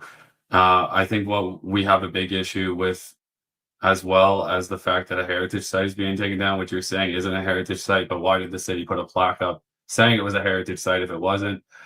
But like planning 11 houses in the space of 6, it just doesn't seem like it's gonna flow with the current way the street's laid out. And I think this is just different than the city taking down a school and putting in houses because the school isn't being used anymore. The city put a sign up saying it was a heritage site, so this is just very different than that. And I think that's all my points. Okay, I'll try and address your questions. I'm also getting over a little thing, so my throat's a little rough. I really want to have a talk with whoever put this plaque there, because putting a feel-good plaque up and misleading people, I don't think is the right thing to do. That was put up by LACAC, I think it is. Councillor Crawford sent me something on it. And I'm trying to remember what LACAC was an acronym for, but my recollection is it's just a community citizens group. I don't believe it could be, but don't recall it being an actual committee of council or anybody with any kind of authority. It's just, if you read the plaque, I've got the thing here. I got a picture of it and read it. I believe that house wasn't even located there originally. That was on 65 acres of land that was gifted to the Hartrick's son. And it was a stone building that was later moved to that site. So I got to put that to bed. It's not a heritage site. If you go to the provincial heritage designation, it is not there. It's not a heritage site. So it may be an old building. Somebody may have put a plaque up, but if it was, we wouldn't be having this conversation because we wouldn't be able to do what we're doing. I can't speak to what your agent told you. He got bad information. I mean, that's just, I can't speak to that. We've already dealt with the trees. You talked about the number of lots. So if this was a proposal for 6 lots, would you support it? I would support it more than 11. Okay. I think the verbiage is too vague in your sign. Pardon me? Your verbiage in your sign is too vague. It says that they're planning to do I can't remember exactly what it says, but we all know as soon as you hand them the keys, they're going to change it from 11 to 22. Like that's not true, because it's actually in the zoning bylaw. And like I said to most of the people before you, it still has to go through site plan process. There's lots of checks and balances here to make sure that this is done right. And I've also said several times to your neighbors that you know, it's going to change. It's not realistic to think it's not, but we are going to do everything that we can to make sure that it's as unobtrusive as possible in your day-to-day lives. But yeah, it is going to change. I just have another thing here I wanted to share, where it talked about one of the people before you, like staff brought forward a report in 2024 outlining the underutilized town facilities, and this one was the prime candidate. It was the number one, like, we should get rid of this property according to that report. One of your neighbors mentioned it was used for voting, not since 2014, 12 years ago. We've actually done online voting since 2006. So just, I understand, but since then it's been some minor use for occasional summer camp and some private event bookings, but it's certainly not an event space, as you alluded to. It's really been, we had a couple of ward meetings there, but it's, when we looked at this, we looked at all buildings and what the programming is and which town buildings are underutilized and which ones are, you know, that cover themselves from a cost perspective. So, I mean, I can't debate you, but I think that I've covered most of your points here. I see that Councillor Tyler Moran has a question, so I'm going to open up the floor I'm to just him. going to say I'm willing to debate you on an email. Like, we don't need to do it on a public forum. So we can go back and forth on email. That's fine. Oh, okay. Councillor Tyler Moran. Thank you, Mr. Mayor, for letting me in, and thank you, Mr. Sullivan, for coming here today. Really appreciate it. I just wanted to, I have to watch it because I'm supposed to be asking you questions, but maybe just a little bit of leeway if we can, Mr. Mayor.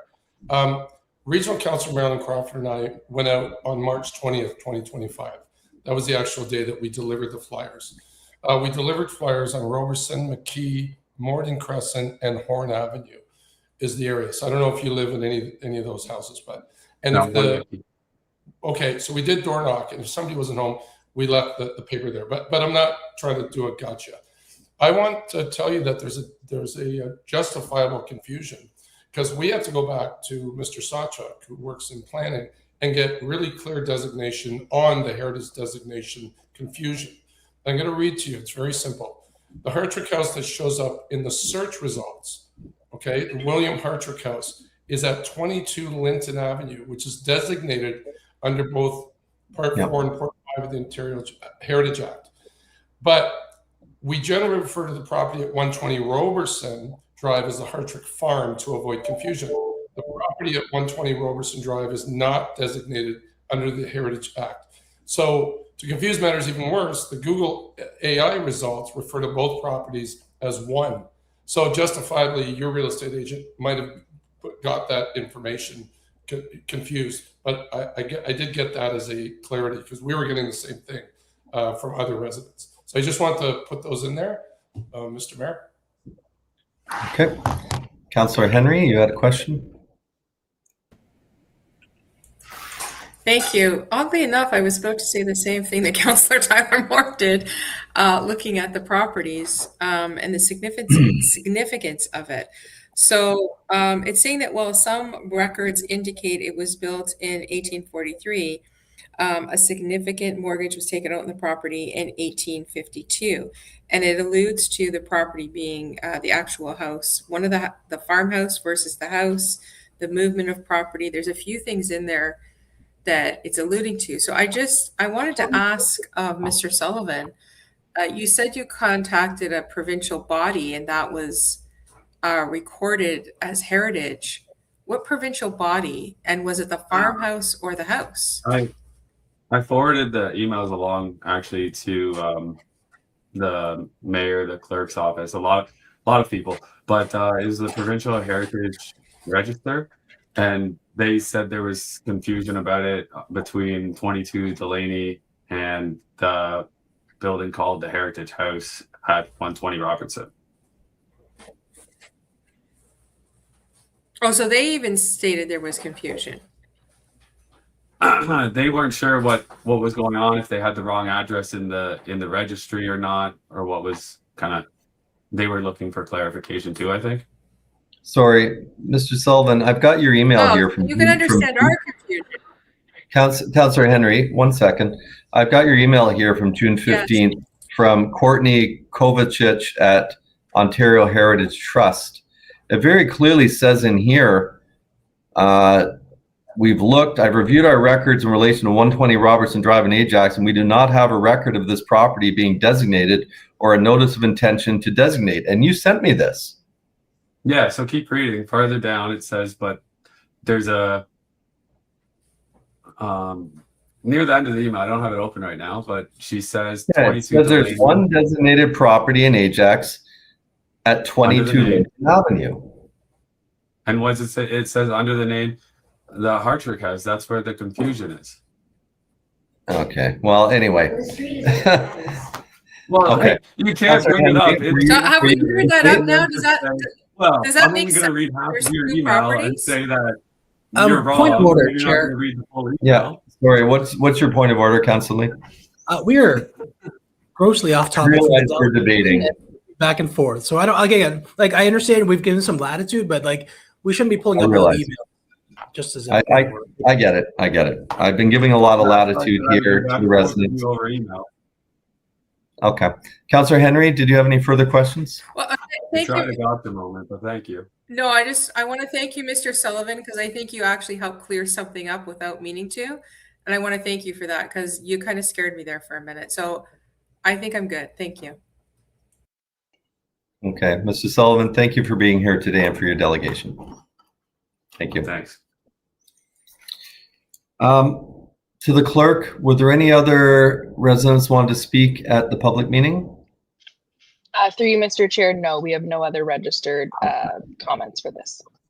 So moving on to our next item, 5.7, public meeting official plan amendment application OPA 26A8 and zoning bylaw amendment application Z15 26, 253 and 255 Lake Driveway West.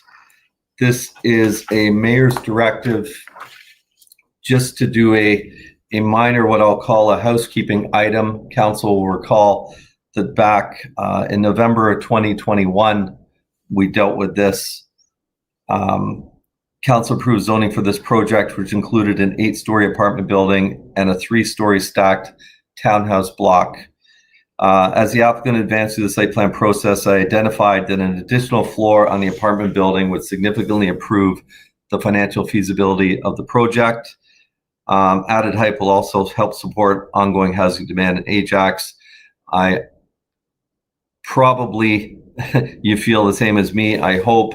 I've hated seeing this site that we approved sitting for 5 years. I know it went to market for sales. Then we've had a major change in the condo market. So the sales didn't really go ahead. Some of those that did purchase ended up backing out.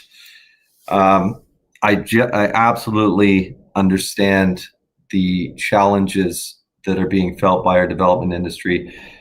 Now I'm being told that this additional floor, which will be stepped back, not even seen from the street, would make this project viable just through economy of scale. And so the zoning before us today proposes a slight increase from 8 to 9 stories. And I understand the applicant or their representative is present should any members of council have any questions regarding the proposed change. So are there any questions on this directive before us today? Councillor Bauer. Thank you, Mayor Collier. I'm just looking for confirmation. So it's 1 extra story, and are they remaining as condominiums or are they switching to rentals? No, my understanding is same as pretty much all other development that we have has switched to rental. The condo market just is really not good. And rather than just sitting and waiting till pre-sales happen, which could be any, could take a long time, they've decided to go ahead as a rental property. Okay, thank you. And is there affordability units being offered here? Not in this one, because this was already an approved OPA ZBA. I don't want to say, I don't feel I had a lot of leverage power in this one. This was just a matter of trying to get the proposal moving again. It's a very minor change. So if we can help get this thing moving, great. But really, it's supposed to be a very high-end building to a high-end market, which is, in my opinion, fitting within the neighborhood where it's located. And so it was just felt that affordability component wasn't relevant here for this particular inventory. Okay. And so we're just presuming then that renters will be able to afford the rent at these new buildings, at these new apartments. And it's townhouses too for rent too, right? I'm not sure if the townhouses will be for sale or for rent. I haven't had that discussion. That's a question perhaps you can ask the proponent or their representative. Okay. Yeah, I can tell you there is a portion of the market, myself included, that has chosen to rent in the past just because, you know, it didn't make sense to get into the market at that time, or had investments that were doing much better elsewhere. So, you know, preferred to have my money tied up somewhere else. So renters differ quite a bit for different reasons. In this case, being a very high-end building, I'd suggest, yes, there will be people that can afford to live there, and it will be more upscale. Understood. Thank you. And by approving this, if it's approved, when do we expect shovels will be in the ground and this will be a finished project? Does it speed it up at all, and by how much? Another question for the proponent's representative when they're. I'll come to you first. Thank you. That's it for me. Thank you. Actually, to the clerk, is the representative here and available at this point? They are available, and while I'm here, I'll just confirm that we have no members of the public requesting to speak for this item. Well, we're going to go to the public after council as well. Scott, I believe you're online. If you want to click the button at the bottom of your screen. Oh, there we Mr. go. Waterhouse. Okay, there we go. Nice to see you again. Councillor Bauer, can you key your mic again, please? There you go. Please ask your questions, Mr. Waterhouse. Okay, thank you, Mayor Collier. Good afternoon, Mr. Waterhouse. Thank you for waiting so long to finally get your turn. So please explain the switch over to condo to rental. How do you expect that to make this a faster completed project? And does that apply to the townhouses as well as the apartment units? Yes, and thank you, Mr. Mayor and Councillor. Can you hear me okay? Yes. Yes, we can. Perfect, thank you. Thank you, Councillor. Yes, yeah, to your question, yeah, there has been a shift in market that the mayor spoke about. And obviously the idea now is to switch to the rental tenure of the units.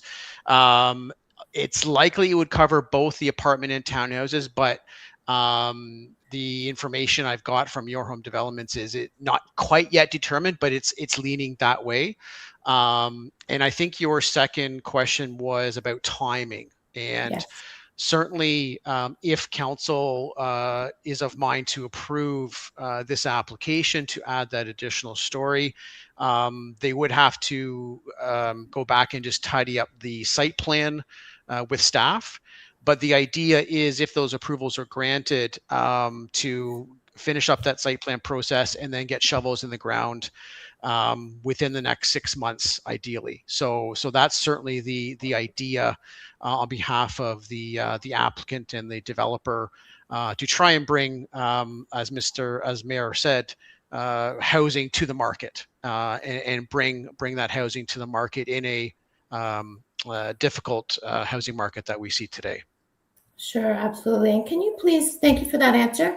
And can you please remind me how many units there will be total and what will be the breakdown in unit size? Bedroom size, I guess? Number of bedrooms. Yeah. Yes, thank you. The proposed unit count would be, I believe, 217 total dwelling units, and that's across if I've got my math correctly, across both the apartment building and the townhouse building. So Okay. that's in both buildings, 217 in total.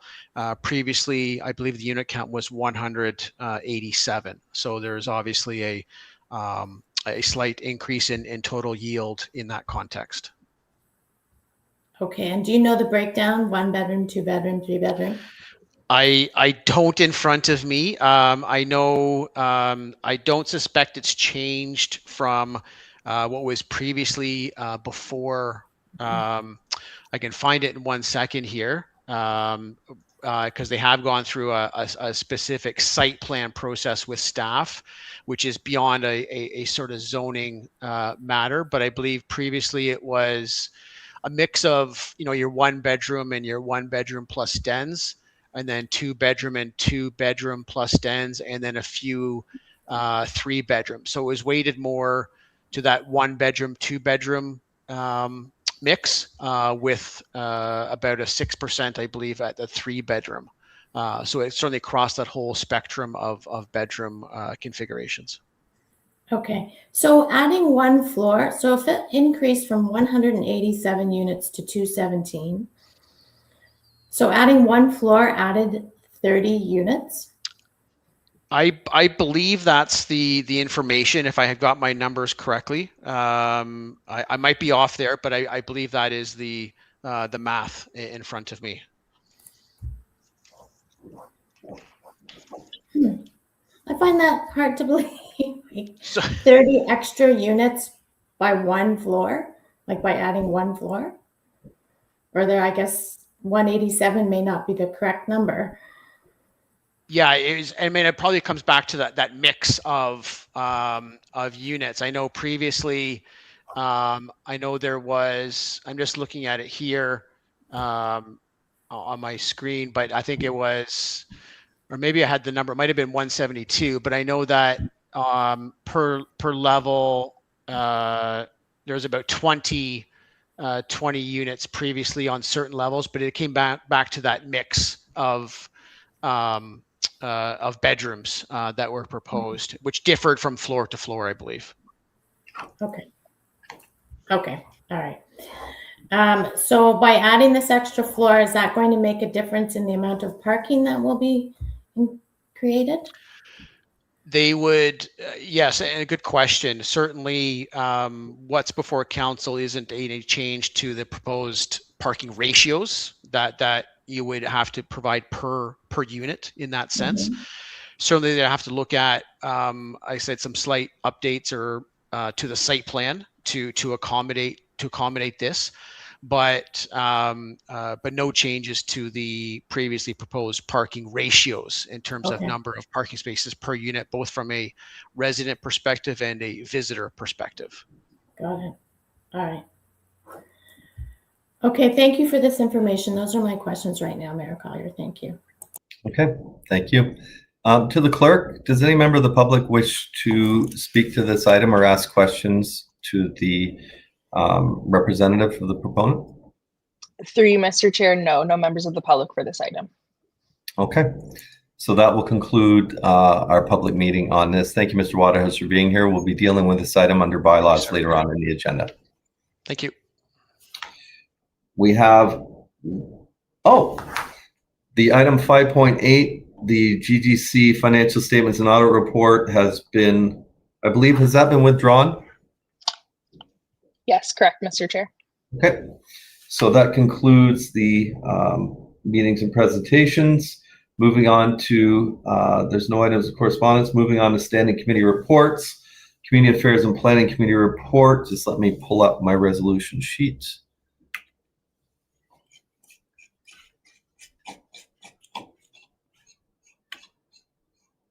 Oops.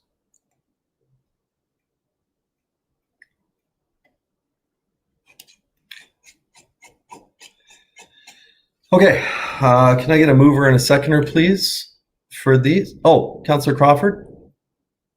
1 second, did I miss you? No, I was just wondering, sorry, 5.8, is there a delegation on 5.8? No, it's been withdrawn. Okay, are we at Community community affairs cap? Because I need Yes. to pull that. Okay, I Right. want to pull that. That's all I want. Okay, we're going to get to that in just a second. So, for Community Affairs and Planning Committee, June 1st, can I get a mover and a seconder, please? Moved by Councillor Lee, second by Councillor Tyler Morin. That the recommendations of the Community Affairs and Planning Committee meeting of June 1st, 2026 be adopted. Any polls? Councillor Crawford. Yes, I need to pull the actual comprehensive zoning bylaw review, the final Do you have the amendment. numbers? I think it's 4-1. Just looking at it now. To the clerk, 4-1. is it 4-1? Yeah, and there's an amendment. Am I right? 4-1? Yes, correct. Yeah. Okay. I have an amendment for that. So let's deal with that then. Go ahead with your amendment. Can you put that on the screen? Yes, we will. Madam Clerk. Thank you. And this is, I understand, to deal with a matter that was part of this and was removed and just putting it back in. This is not a major change. This is just a housekeeping for the most part to do with the Peacock property. Yes. Yes. Yeah. Okay. Thank you. It's seconded by Councillor Lee that this motion to amend 4 I won't do all the numbers. Zoning for our future comprehensive zoning review be amended to add the following: that the zoning schedule of bylaw 66.2006 specify map 15 be amended to align with the exception of 67 with the environmental protection zoning boundary on 380 Kingston Road East, and that the bylaw 63-2026 be updated to amend exception 67 to add the stormwater management facility as permitted use within the environmental protection zone, subject to the approval of the Conservation Authority. Okay. So that's my motion, and I was contacted by the owner of the land to respectfully ask for that to be added back into there. Yep. I also had a similar conversation this morning. Councillor Lee, did you want to speak to this as a seconder?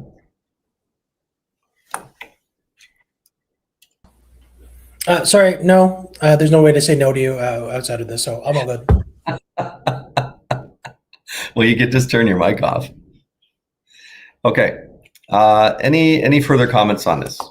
As I said, this is housekeeping. This is just putting back in something that was taken out. I did have a discussion about this at the mayor's meeting today with the director of planning, so was aware. Okay, please open the vote on the amendment.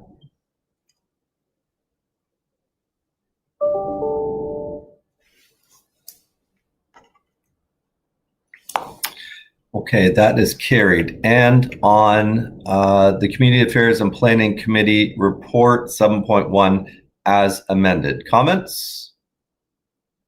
Hearing, seeing none, please open the vote.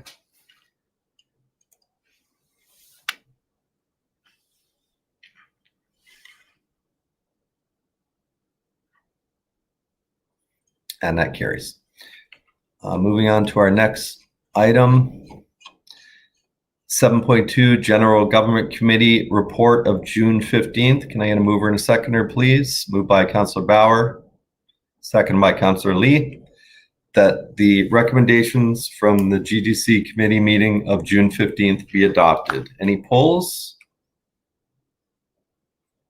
Any questions or comments? Okay, please open the vote.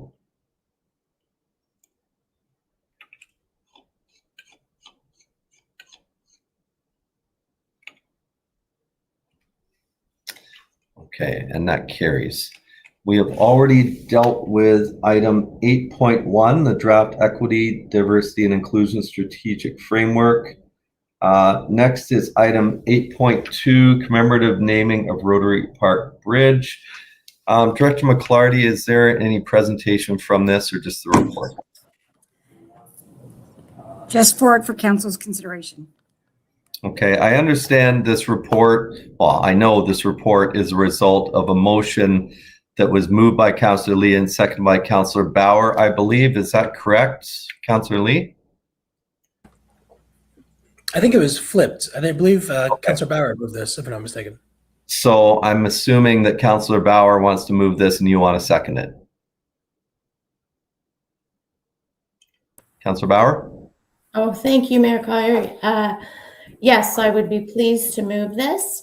And maybe I can just ask staff if they'd like to comment on it, with especially the proper enunciation of the name of the bridge. Okay, Mrs. Brownridge? Thank you, Mayor Collier, through the chair to Councillor Bauer. Yes, thank you, Councillor Bauer, for the question. Staff, following receipt of the motion, engaged with our Indigenous Advisory Circle to identify an appropriate location with Indigenous feedback on the selection of the site. And the Rotary Park Bridge was selected to honor Indigenous heritage, given its proximity to the water and the natural elements of the waterfront. So this, as an initiative, was discussed, and then from there, staff worked with Minogi, which is the consultation arm of the Mississaugas of Scugog Island First Nation, to collectively recommend a name to the town, which was then considered by the internal commemorative naming committee per council's commemorative naming process. And the name that was proposed, which I will do my best to pronounce, and I think that will be a key theme as we move forward with this, should council adopt the recommendation today, is around education and how exactly to pronounce this and what it means for folks that are interested. So I will take a crack at it, and it is Zagawamikong Ajokigun, which, yes, which means at the shore or on the lake shore and bridge. So together it translates to bridge at the lake shore. Perfect, right? Perfect name. Thank you so much for that. And you're absolutely right. The education component, which we did talk about at the time of this motion, is so crucial and critical for people to understand why it's important and what we're doing. So I really appreciate the work that was put into this, and I'm happy to move it, and I love the name. It'll be fun to become an expert at the pronunciation of this name. Thank you. Okay, Councillor Lee, you're next. Thank you, Chair. I just want to add, we had just talked about the immense pride we had in the history of the HMS Association. This is just reflecting the pride in the people that came before, Ajax was settled and the original settlers. And, a lot of times we do these land acknowledgements, and they're almost viewed as performative because, what is the action that we are tying to honor the Indigenous stewardship of our lands? This is a really simple, effective way. It's a layup, so to speak, in terms of just acknowledging our Indigenous roots, paying homage to it, and educating the public on just the what it means and what the pronunciation. So these little small steps as a municipality we can take to just show our respect to our Indigenous neighbors. So just really, really glad the recommendation came through, and happy to support. Thank you, Chair. You're welcome. If there's no further, please open the vote.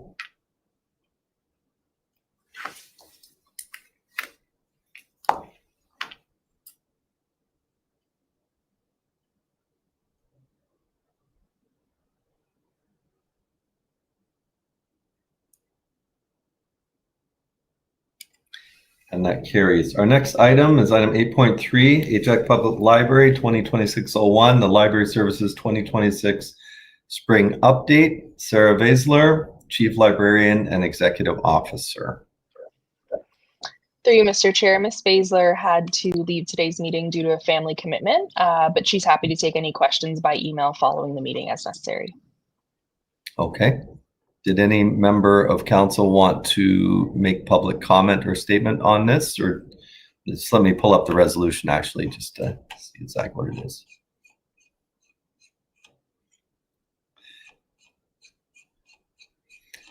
Okay. It's a receive for information. So can I get a mover and a seconder, please? So let me go here. Councillor Lee as the mover. Councillor Bauer as the seconder. Councillor Lee, you wish to speak to it? Please go ahead. And the motion is that the library service update be received for information. Yeah, I just want to draw attention to just kind of some key statistics. Overall, we're getting more in-person visits, we're getting more board materials. All those stats are trending upwards, which is great. Unfortunately, we are also seeing a huge uptick in incidents regarding, emergency services and, the more negative side that we are seeing as a result of public libraries being public to the open to the public. So, I know the town, our security is working closely with the library security, who we just hired a new individual for, and it's going to be an ongoing effort. But I would very much love to kind of see this unified approach to reducing these kind of annual incidents back to ideally 2022 levels or even beyond that.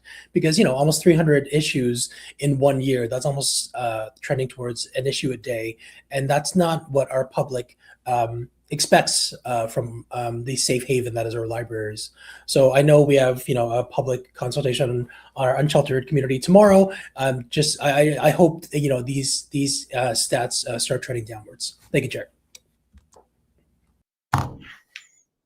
You are welcome. Any further comment? Please open the vote.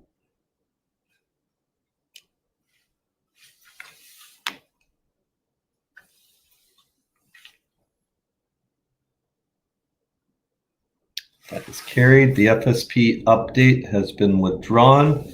The Ghost Station secondary plan we have dealt with. Are there any regional council reports?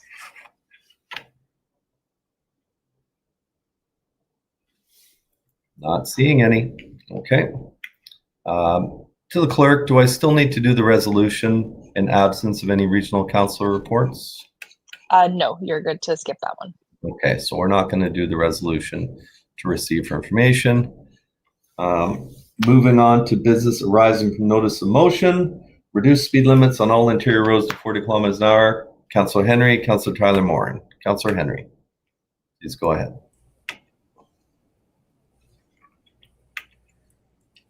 Thank you, Mr. Mayor.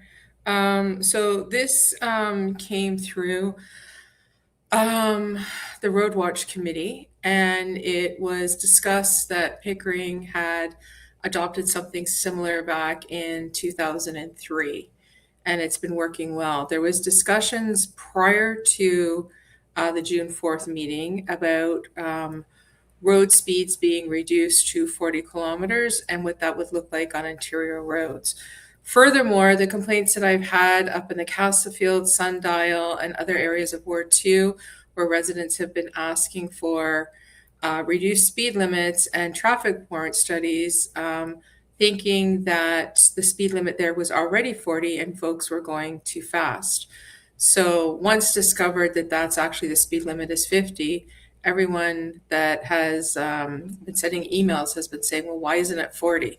And this has been like accumulation of feedback over the last 3 to 4 years. So at this point, when the discussion pivoted during the Road Watch meeting, it was discussed about what would that look like and what would be the cost involved in this. And at that point in time, we decided, why don't we look at bringing forth a motion and seeing the responsible thing to do would be to see what the cost factors were associated with that and to move on from there. And that's what we're asking for today. Thank you.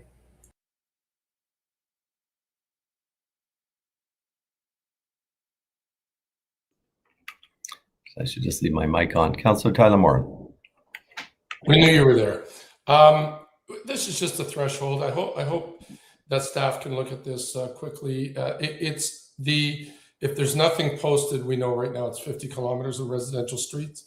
This would make it so that if there's nothing, it's 40 kilometers on residential streets. So all residential streets would become 40. It's a better threshold. I've been working on traffic calming for 8 years, being on council. It's one of the most consistent irritants for residents. And at the threshold, meaning that if we do traffic enforcement, which I know DRP are very busy with other things. However, it's easier if it's 40 and somebody's going 58 as opposed to being 50 and going 58. Hopefully we can keep the costs very low. Maybe just signage that just states all residential streets are 40, and please be aware. So look forward to staff comments on this and everyone's support, please. Thank you. I have a question to the mover and a seconder if you guys want to key your buttons. Please. Because, and either one of you can answer this or both, doesn't matter. But I mean, while I appreciate Councillor Tyler Moore and you've been working on trying to reduce speeds for 8 years and Councillor Henry 4 years, I guess my question to you is, what effect have you seen outside of automatic speed enforcement that we don't have anymore that has been effective? Like, by reducing speed limits to 40, it's going to cost us a lot of money in signs and staff time producing a report that I don't see doing anything above what we've already done. What do you expect to get out of this? Well, like I said, oh, sorry, Councillor Henry, you're the mover. Do you want to speak first? I'm not chairing. I'm just being polite. No, you go ahead. Okay, so that's okay. When I spoke to a resident the other day on, I don't want to make this too long-winded here. Like you say, it's not debate time. I spoke to a resident of Ravencroft the other day and asked him if the stop signs had helped, and he said, "Yeah, it is better." So it's just a question of when enforcement's done. For instance, on Bray isn't marked, so it's automatically 50. 50 is incredibly fast on that street. Fletcher is 50, should be 40. So it's just more of a blanket, maybe removing signs, but I'm not suggesting we need to put up 1,000 new signs. But you know, like when you come into a town, there's like those major signs saying, please be aware, all residential roads are 40 kilometers, that kind of thing. I think most people think they're 40 anyways. They're mostly surprised that Griffith is 50. I remember Councillor Crawford and I going on Griffiths up to 50. It's so fast. So again, it's just an ask for staff to look at this and come back to council and say, here's what it looks like. It did help that the entire Road Watch Committee sort of backed us on all this, including members of the Durham Regional Police. Thought it was a good idea. And again, it's just a question that staff look into it. But I can't stress enough, I'm not trying to crank up a bill here. Just, you know, if we can keep it very simple. Okay. I appreciate that, but I'm also very appreciative of staff time and not wasting it, and asking staff to do a report in the dying days of this council, with as some of us are going out the door, but you know, nobody's guaranteed to be back. I don't know. We ask our staff to do a lot. I think you guys know as well as I do that in absence of enforcement, this isn't going to slow people down. And even if we change speed limits to 40 across, like we've already done that community safety zones, and it doesn't really make a lick of difference, honestly. They're signed. Even with automatic speed enforcement, we got a ton of tickets, tons of tickets.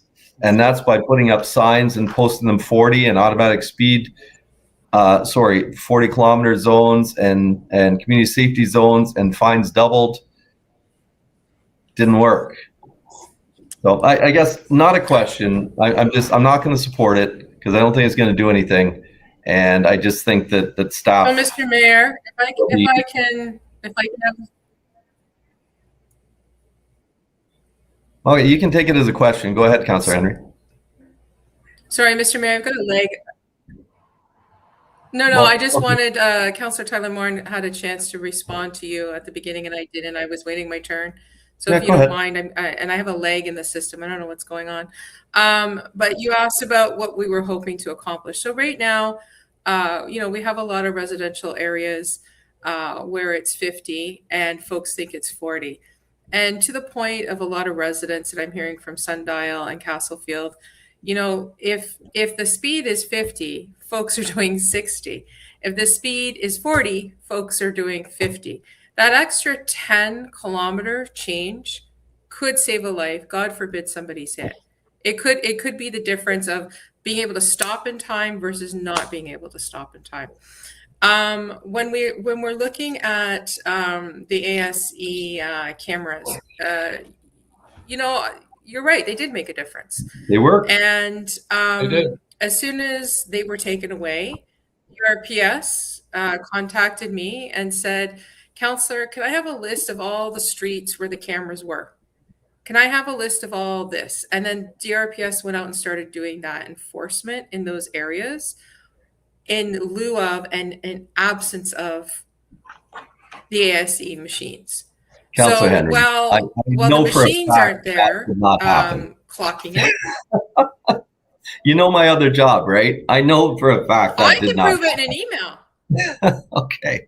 Anyway, I'm not going to support this. I will bet don't you think it's going to do $100 and I will anything. prove an email.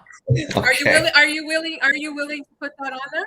It's my questions to you at this time, but let me ask you one last question. If this passes and staff comes back and says, no, this won't make any difference, will you accept that and let this go?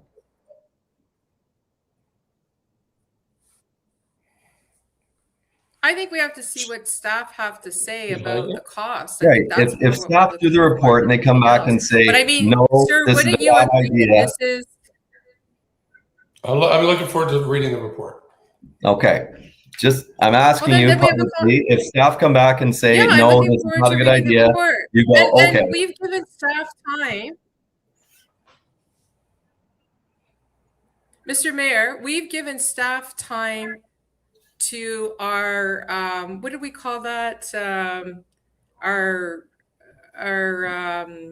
restaurants of Ajax, our menu for this, for that, the other. Surely road safety deserves staff time. Surely. I don't see the correlation, but fine. That's the end of my questions. Councillor Lee? Should we get off now? Nope. Thank you, Chair. I'm of the same mindset as the mayor because like right now they're set at 50 and the issue ultimately is people are going 60 and that's way too fast. But without any sort of measures to actually like catch people going too fast, then there's going to be no change of behavior. So in other words, we could like ultimately at the end of the day, why don't we make it 30 kilometers an hour, which is even safer? 30 is too slow. It's in Clarington. Sorry, we have no measures for it to catch it. We have no measures. Well, right We now, don't have again, police? you know, like we hear all the time, the police don't What have are- the same That resources. doesn't make any sense. Versus, you know, for What is that?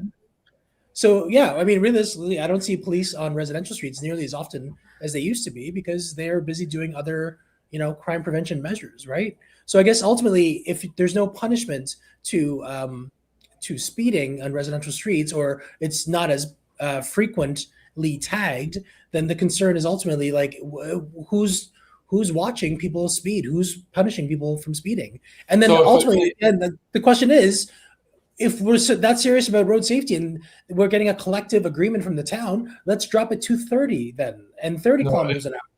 Can I reply, Mr. Mayor, really quickly? So I'm a little more optimistic. I think human behavior, if they see a 40, they're going to go 46. But if they see a 50, crank it up to 57. So it's just behavior, just trying to nudge people along to drive a little slower. That's what this is all about. Enforcement, sure, that'd be great. Nobody respects police more than me when it comes to, I shouldn't say, retract that. You know what I mean? I understand they've got bigger fish to fry. If we get to that point, great. But in the meantime, if somebody sees a 40, you know, maybe the person next to us is only 40 here and they slow down a bit. That's all it is. So, and that blanket's a lot more safe. I don't think it's a huge ask. And I'm not But again, asking, 35 is safer than 40, and 30 is safer 30 than is not good. 30's in Clarington. That guy said he had to shut off his truck in order to get But again, lights. like, but that's sorry, like that people are going to feel the same way about 40. Like, it's one thing to say I feel safer, and I understand that that's what our constituents say, but realistically, they made it 50 for a reason because of road widths and line of sight and everything. And again, I'm not trying to be combative. These are just kind of issues that are coming through my mind when you have emotion like this. I get it. It's a staff report, but I just, until we have teeth behind no matter what speed we have, then I don't see behavior changing. But that's just my 2 cents. Teeth. Everybody's Right? more. This is the teeth. Yeah. Okay. So I'll leave it at that. Thank you, Chair, for the questions. Okay, Councillor Dice. Thank you, Chair. Thank you. I agree. Changing the speed limit is not going to solve the problem. This has been an issue for a very, very long time. And there's a a cost associated with that too. And I think at this time when everybody's really struggling, it's not, we don't need a make work project that's going to cost money and not work. So I agree with Councillor Lee. Thank you. Okay. Councillor Bauer.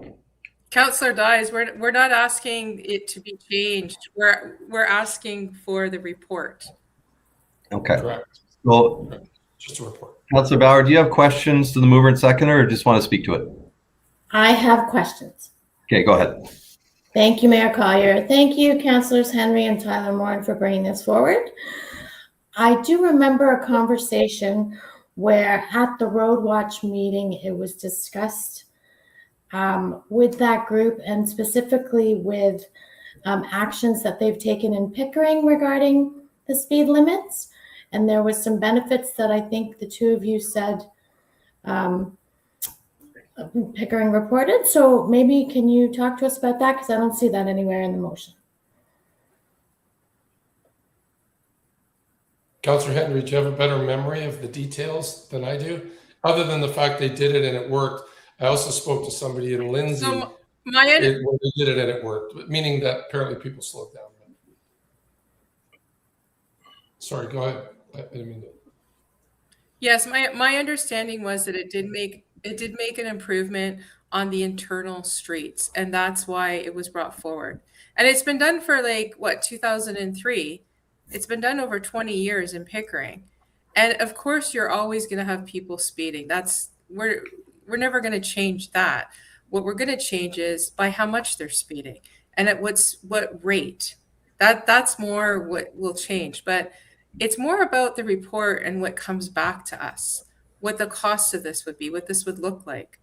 Right now, we're sitting in a sea of non-information, and we'd like to have some information. I have the staff report from Pickering from 2003, and I can send it to you, but I don't think that, is what we're looking for to make the decision right now. We're looking for the Ajax version of that. Understood completely. I just remember the discussion where you mentioned, or you just said it again now, that there's been improvements in Pickering. So what was that measure? What do you mean by Pickering said it works because it's improved here? What did they measure? Well, if I may, hopefully Sorry, that will be included. I'm getting a cutout feed on my end. I heard what she said. So I'll drop off. I was just going to say, Councillor Bauer, that hopefully that kind of information will be sharpened. I think what Councillor Henry is saying is true. It's all about everybody's sort of theories and opinions. We want to go beyond that. We want to get here's what it looks like. Here's what it would cost. I just hope that staff are listening when we say we want to try and keep this as simple as possible, and go from there. We're not trying to rack up a huge bill. We're just trying to make the residential streets a little more reasonable. And we're only asking staff to look at that, and just come back with thank you very much. Thank you, Councillor Tyler Morin. I agree with you that that's all that's being requested right now is the information and how much it would cost and what it would look like and the timing. So, and I think there is an emotional and mental connection between a driver and the sign of how fast they can drive. As I do too. My own personal experience. And, we just recently had similar discussions for the residents on Range Road, where, and it was the exact same request. So I'm happy to support your motion for a report to come back with recommendations from staff, knowing that at the council at that time will decide to move forward or not. Yeah, so and I agree with Mayor Collier. Sounds like I'm chairing the meeting now, but I agree with Mayor Collier that we have to look at the report. I don't want anything ridiculous. And the Range Road's a perfect example. We wouldn't have even had to have done that because it would have already been 40 if it was just a blanket across all residential streets. No, thank you. I'll support you. Thank you. Those were my questions, Mayor Collier. Thanks, Mayor Collier, for the extra leeway. Appreciate it. See how easy I am to get along with? Okay, you guys can drop off. Thank you. Seeing nobody else in the speakers list, I will call the vote.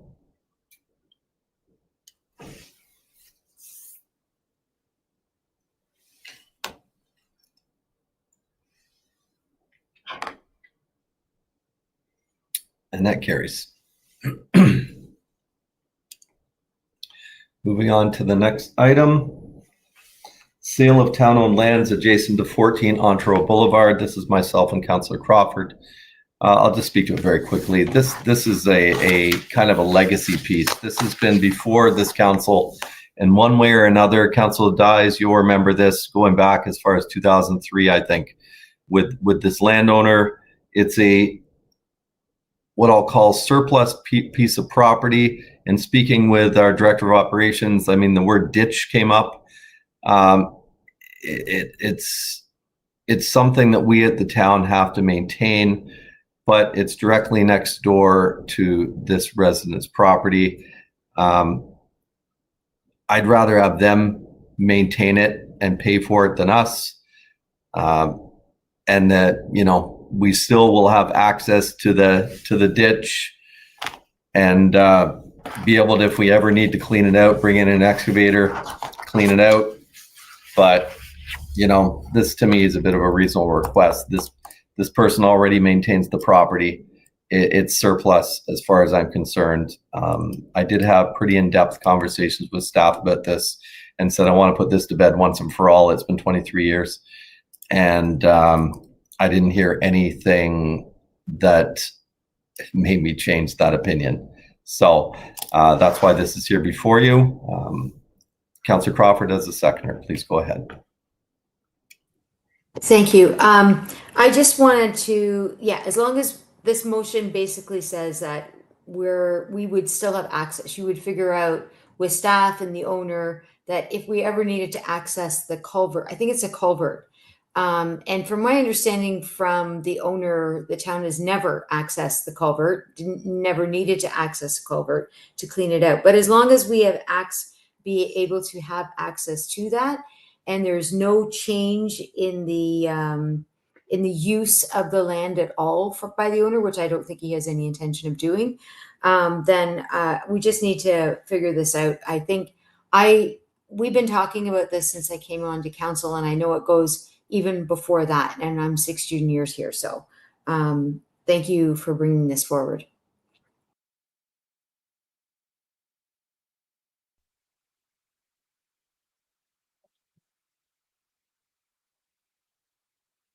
Oops, sorry, Joanne, my mic was off. Councillor Dyes, please go ahead. That's okay. So the land that's on the map here is the land that he basically has made his property, but it's still owned by the town. So it's that green space with the rocks that he uses as part of his property, because if I remember correctly, he built right up to as far as he could go and couldn't really get out his side door without having more property. Yeah, this is a property where basically there's a flat section and then it drops off to the ditch that I referred to. So the piece that we're looking to sell to the resident who is going to pay for the whatever it's called, what they need to sever property, for the legals, for all costs, and buy the land, and sign an agreement to give a encroachment agreement with the town if we ever need to go in. It's just the top portion that, yes, is sodded and maintained, that the resident also uses for the beach, because this is right down on the waterfront, to do their retaining wall. So they have to use this piece of land also to access the retaining wall so it doesn't erode away. So yeah, that is the piece we're talking about.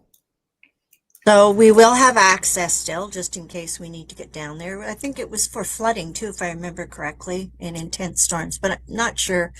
So there's that part of it. Do we know what the cost is for the owner to purchase this land, or the? I think the cost for the art plan and everything is more than the land itself, but who could speak to this? Mr. Meredith, maybe? Sure. Mayor, to Councillor Dyes. So with respect to what we've requested is obviously there'd be a easement registered over top of the property, which would allow us access to the waterfront. The owner would then be responsible for the appraisal fees, the survey fees, which would include the preparation of an R plan and any legal fees associated with it. So So those are the financial components that they'd be directly responsible for. There are some access issues that we currently have that have been created by the owner that would need to be resolved as part of the agreement as well. Currently, we can't get down to the waterfront, and we have had a need this year. So there are some issues that do need to be resolved as part of this agreement with respect to some of the boulders that have been placed there. But those are things we will deal with directly with the owner sort of over the coming months if council provides this direction. So what type of issues would you need to correct in order to get access to the lake? Just curious. There's just some additional stonework that's happened over the last couple of years that extended beyond where they were previously that prevent us from getting our backhoe down along the beachfront to maintain the culvert. So there is a bit of an impediment in its current state. We would have to have a contracted service come in and maintain it and incur a cost that we wouldn't normally have to. So is that outside the property line that I see where the rocks are on the shore?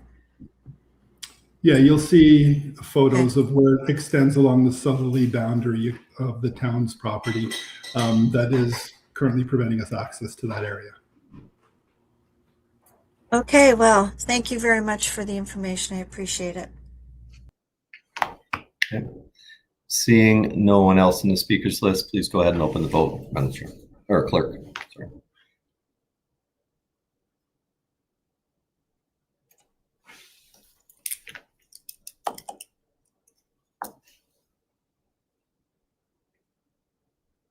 Okay, that carries. Moving on to our next item. Advocating for provincial regulatory modernization to enable access to federally authorized consumer-grade hearing and assistive listening technology in Ontario. Councillor Henry, Councillor Crawford. Councillor Henry, please go ahead. Thank you, Mr. Mayor. Hopefully you can hear me. I have a lag in the system. So this motion came through the members of the Accessibility Committee, and it was pointing out that currently right now the federal government allows for this, and it's something that the province has not caught up to. So this is a very simple motion, just an advocacy piece to the province, asking them to please catch up to their federal counterparts and allow for this type of device to be used here in Ontario. Regional Councillor Crawford, do you have anything to add to that? Thank you, Councillor Henry. I'll chair the meeting. Councillor Crawford, please go ahead. Thank you. I had no idea actually how much hearing aids actually cost until my sister had to invest in them, and they are outrageous how expensive they are. So if there's something that we can do or the province can do to have an over-the-counter hearing aid, not for extreme hearing loss, but something that could be done for somebody who is on the verge that is more accessible for costing, I think we should try to be able to do as much as we can to encourage the province to allow for that. That's all. Thank you. Seeing no one else in the speakers list, please open the vote.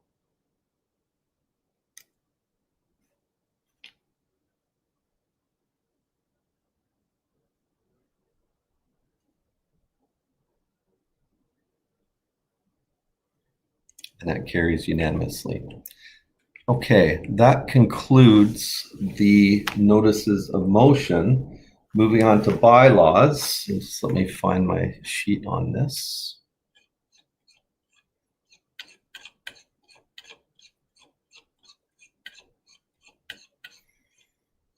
Okay, so we're going to do this in two stages. We're going to do first the items that are not brought forward through mayor's directive, which are just very routine bylaws.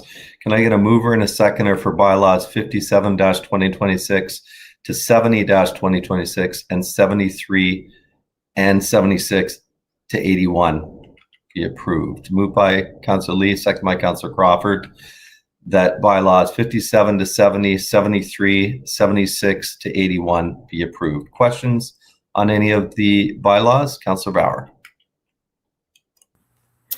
Thank you, Mayor Collier. Just a question about the very first one, the temporary use at 230 and 240 Bailey to open a car wash place. I just wanted confirmation, or was there consultation or any information communicated to the residents who live right behind that area, and what provisions will be put in place to make sure they're not bothered by, I guess, sound, debris, or whatever other risk to having a car wash that close, please? I'll open this up to Mr. Romanowski. I just want to let council know this came forward through Fieldgate. This is a property that I don't remember what was supposed to have been there, but this is a temporary use because it just doesn't make sense to have it there just now. But I believe it is zoned as a commercial portion. So it's not going to be a surprise to the residents that this is a different commercial use, but it definitely has been known as a commercial portion. But Mr. Romanowski, can you please speak to the notification to do with this temporary use bylaw? Sure. Yes. I don't know why my camera's not working because I clicked it and you can't. I'm here. I'm behind this black screen. I believe it's you. We can hear you. Okay. Standard notice went out for the temporary use zoning, which we would send out. We received no objections. We did receive some concerns from a few of the residents just around noise and light, all of which we responded back saying that we'll deal with that through the site plan. For this site, the site does allow commercial type uses. They were proposing initially a gas station at this site, but the reason why we're doing the temporary use is because in the fullness of time, this property, Fieldgate also owns the property to not the muffler shop, but the property to the east of the muffler shop as well. Yeah. So in the fullness of time, the muffler shop may not continue business there. Fieldgate, as I understand it, may or may not have like a first right of refusal to buy that property when and if it comes for sale. And they will be or want to develop that for residential purposes, high density residential in the future. So the thinking here was just to activate the site. Right now it's boarded up. It's a pile of dirt. There's graffiti all over the walls there. And it's a temporary use. So it's temporary for a period of 3 years. If and when that comes to term, we bring that request back forward to council for their consideration, similar to a bylaw like this. So that's basically it in a nutshell.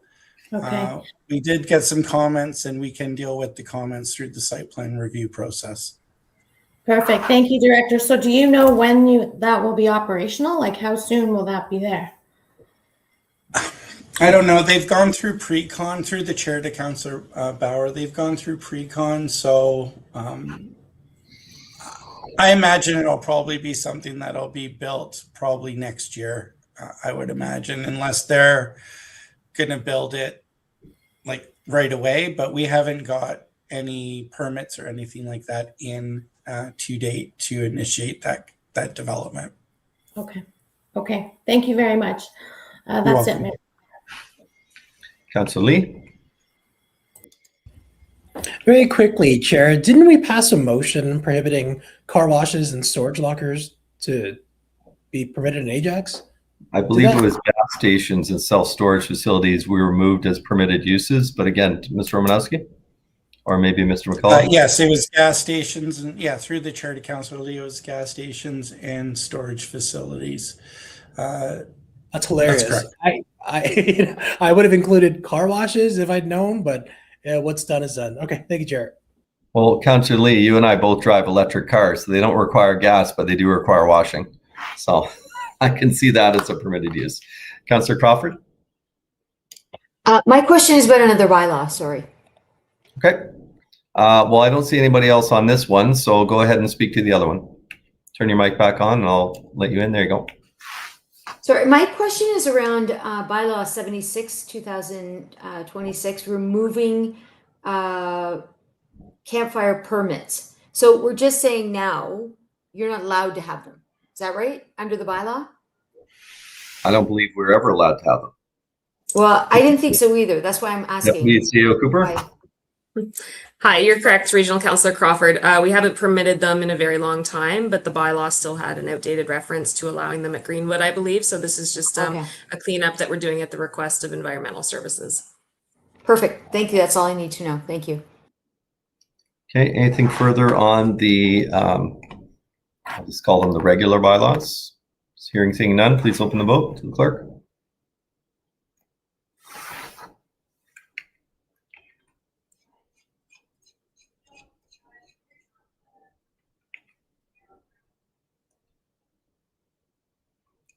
Okay, and those carry. To the second ones, which is bylaws 71 to 72, 2026, which is the bylaws for 688 Taunton, and 74 to 75, 2026, which is Lake Driveway West. Questions or comments? Do we need to separate these? Is somebody supporting one, not the other, or can we leave them together? Councillor Henry?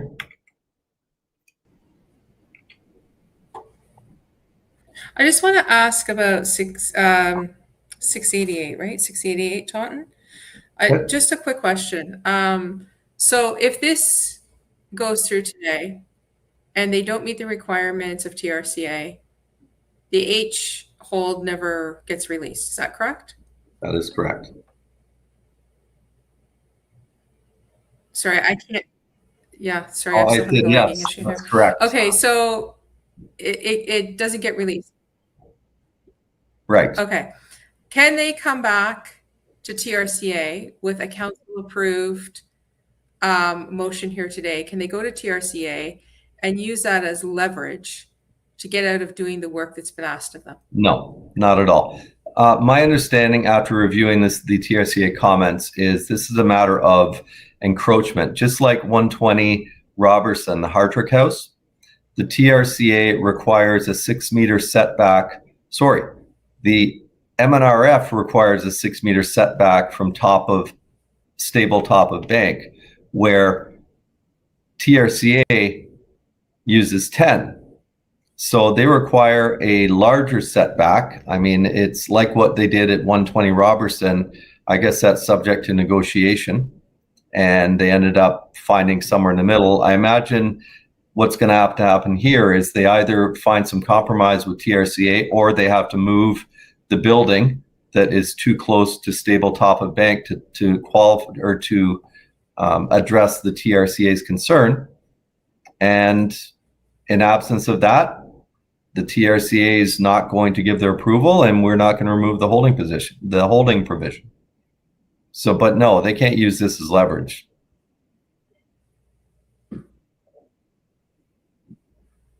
Okay. All right, that was my final question. Thanks. Okay. Councillor Crawford?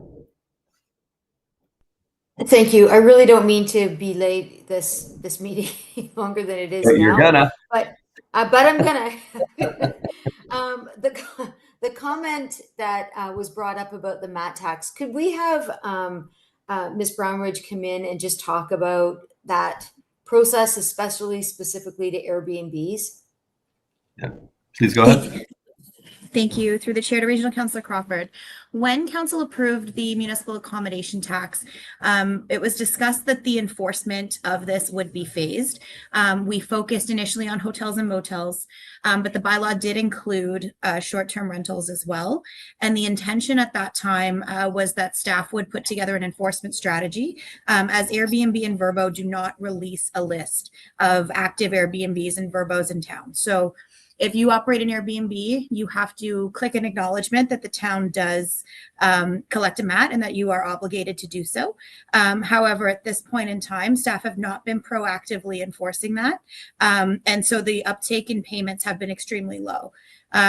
However, staff will be undertaking an enforcement strategy and working closely with finance and bylaw services to work on how we will move forward and collect the funds that are owed to us as and that's for all short-term rentals in town.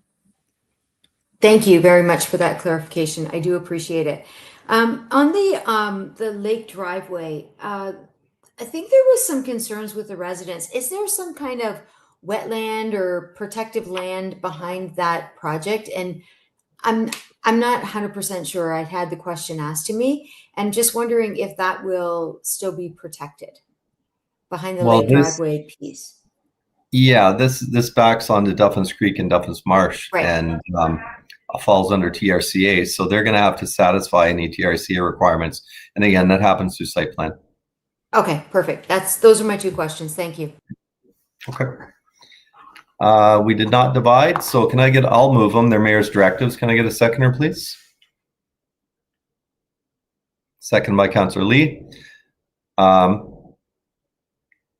Please open the vote.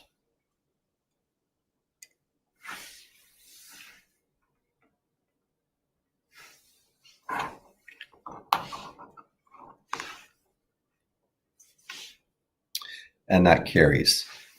That completes bylaws. I can't see why there would be, since we don't really have any more meetings, but is there any notice of motion? Councillor Lee. Sorry, not that I have a notice of motion, but don't we have a September meeting? There is one scheduled, but it's just a bookmark. We had a meeting today. There's not a lot of items. We're probably going to have a special meeting to deal with the financial sustainability plan that was bumped from today, and a couple of other items sometime in July or August. I'm hoping that we can get them done in one meeting. It will be a longer meeting, but I don't anticipate there being anything going forward to September. Are you following online? Somebody criticizing my comment? No. I was earnestly asking. Just very curious. Thank you, Chair. Yeah, I did ask the clerk. That schedule is put out as per our bylaw annually, and as you know, if there aren't sufficient agenda items, they sometimes get bumped or the meeting gets canceled. So no notice of motion. Any new business or announcements? Councillor Lee. Thank you, Chair. These are real ones. Don't worry. First things first. On June 24th at 3 p.m. at the newly minted Derek Cornelius Square, we have the final World Cup group game against, I believe, Switzerland. Where hopefully we're going to win our group, and then the sky's the limit from there. So I hope to see everyone there at 3 p.m. at Derek Cornelius Square. The town of Ajax is having its first Canada Day event on July 1st at the newly minted Ajax Fairgrounds, starting at 2 p.m. to 10 p.m. So hopefully we hop on a shuttle and come see the new fairgrounds and the Canada Day celebrations that the town always knocks out of the park. And finally, I do this every year in 3 days. Happy birthday to my ex-girlfriend, Amanda McGinnis. Thank you, Jerry. Jeez. Okay. Councillor Bauer.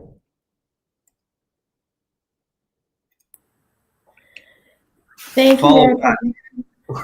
So you know what? I wasn't, I was expecting that we would have meetings in September, and if it's not going to be the case, then this will be my last official regular council meeting. So I would just like to say to my colleagues and to town staff that and to the residents, it has been my honor to serve you, and I thank you very much for this privilege. That's it. I considered a similar thing, but I'm very confident there is going to be one more probably special meeting. So you'll have that opportunity for that, Councillor Bauer. Any further new business or announcements? Okay, we've already dealt with the closed session. Brings us to our confirming bylaw. Let me just come down to this.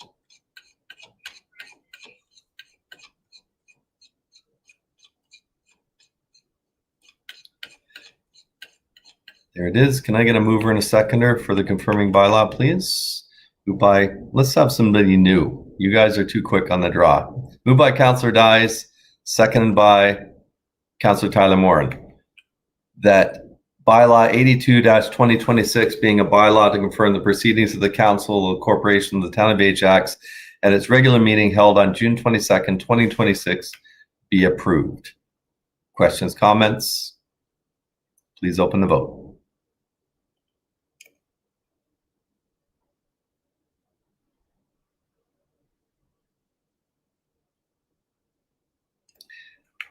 That carries. And finally, moved by Councillor Tyler Morin, second by Councillor Crawford, that the June 22nd, 2026 meeting of the Council of the Town of Ajax be adjourned. Those in favor?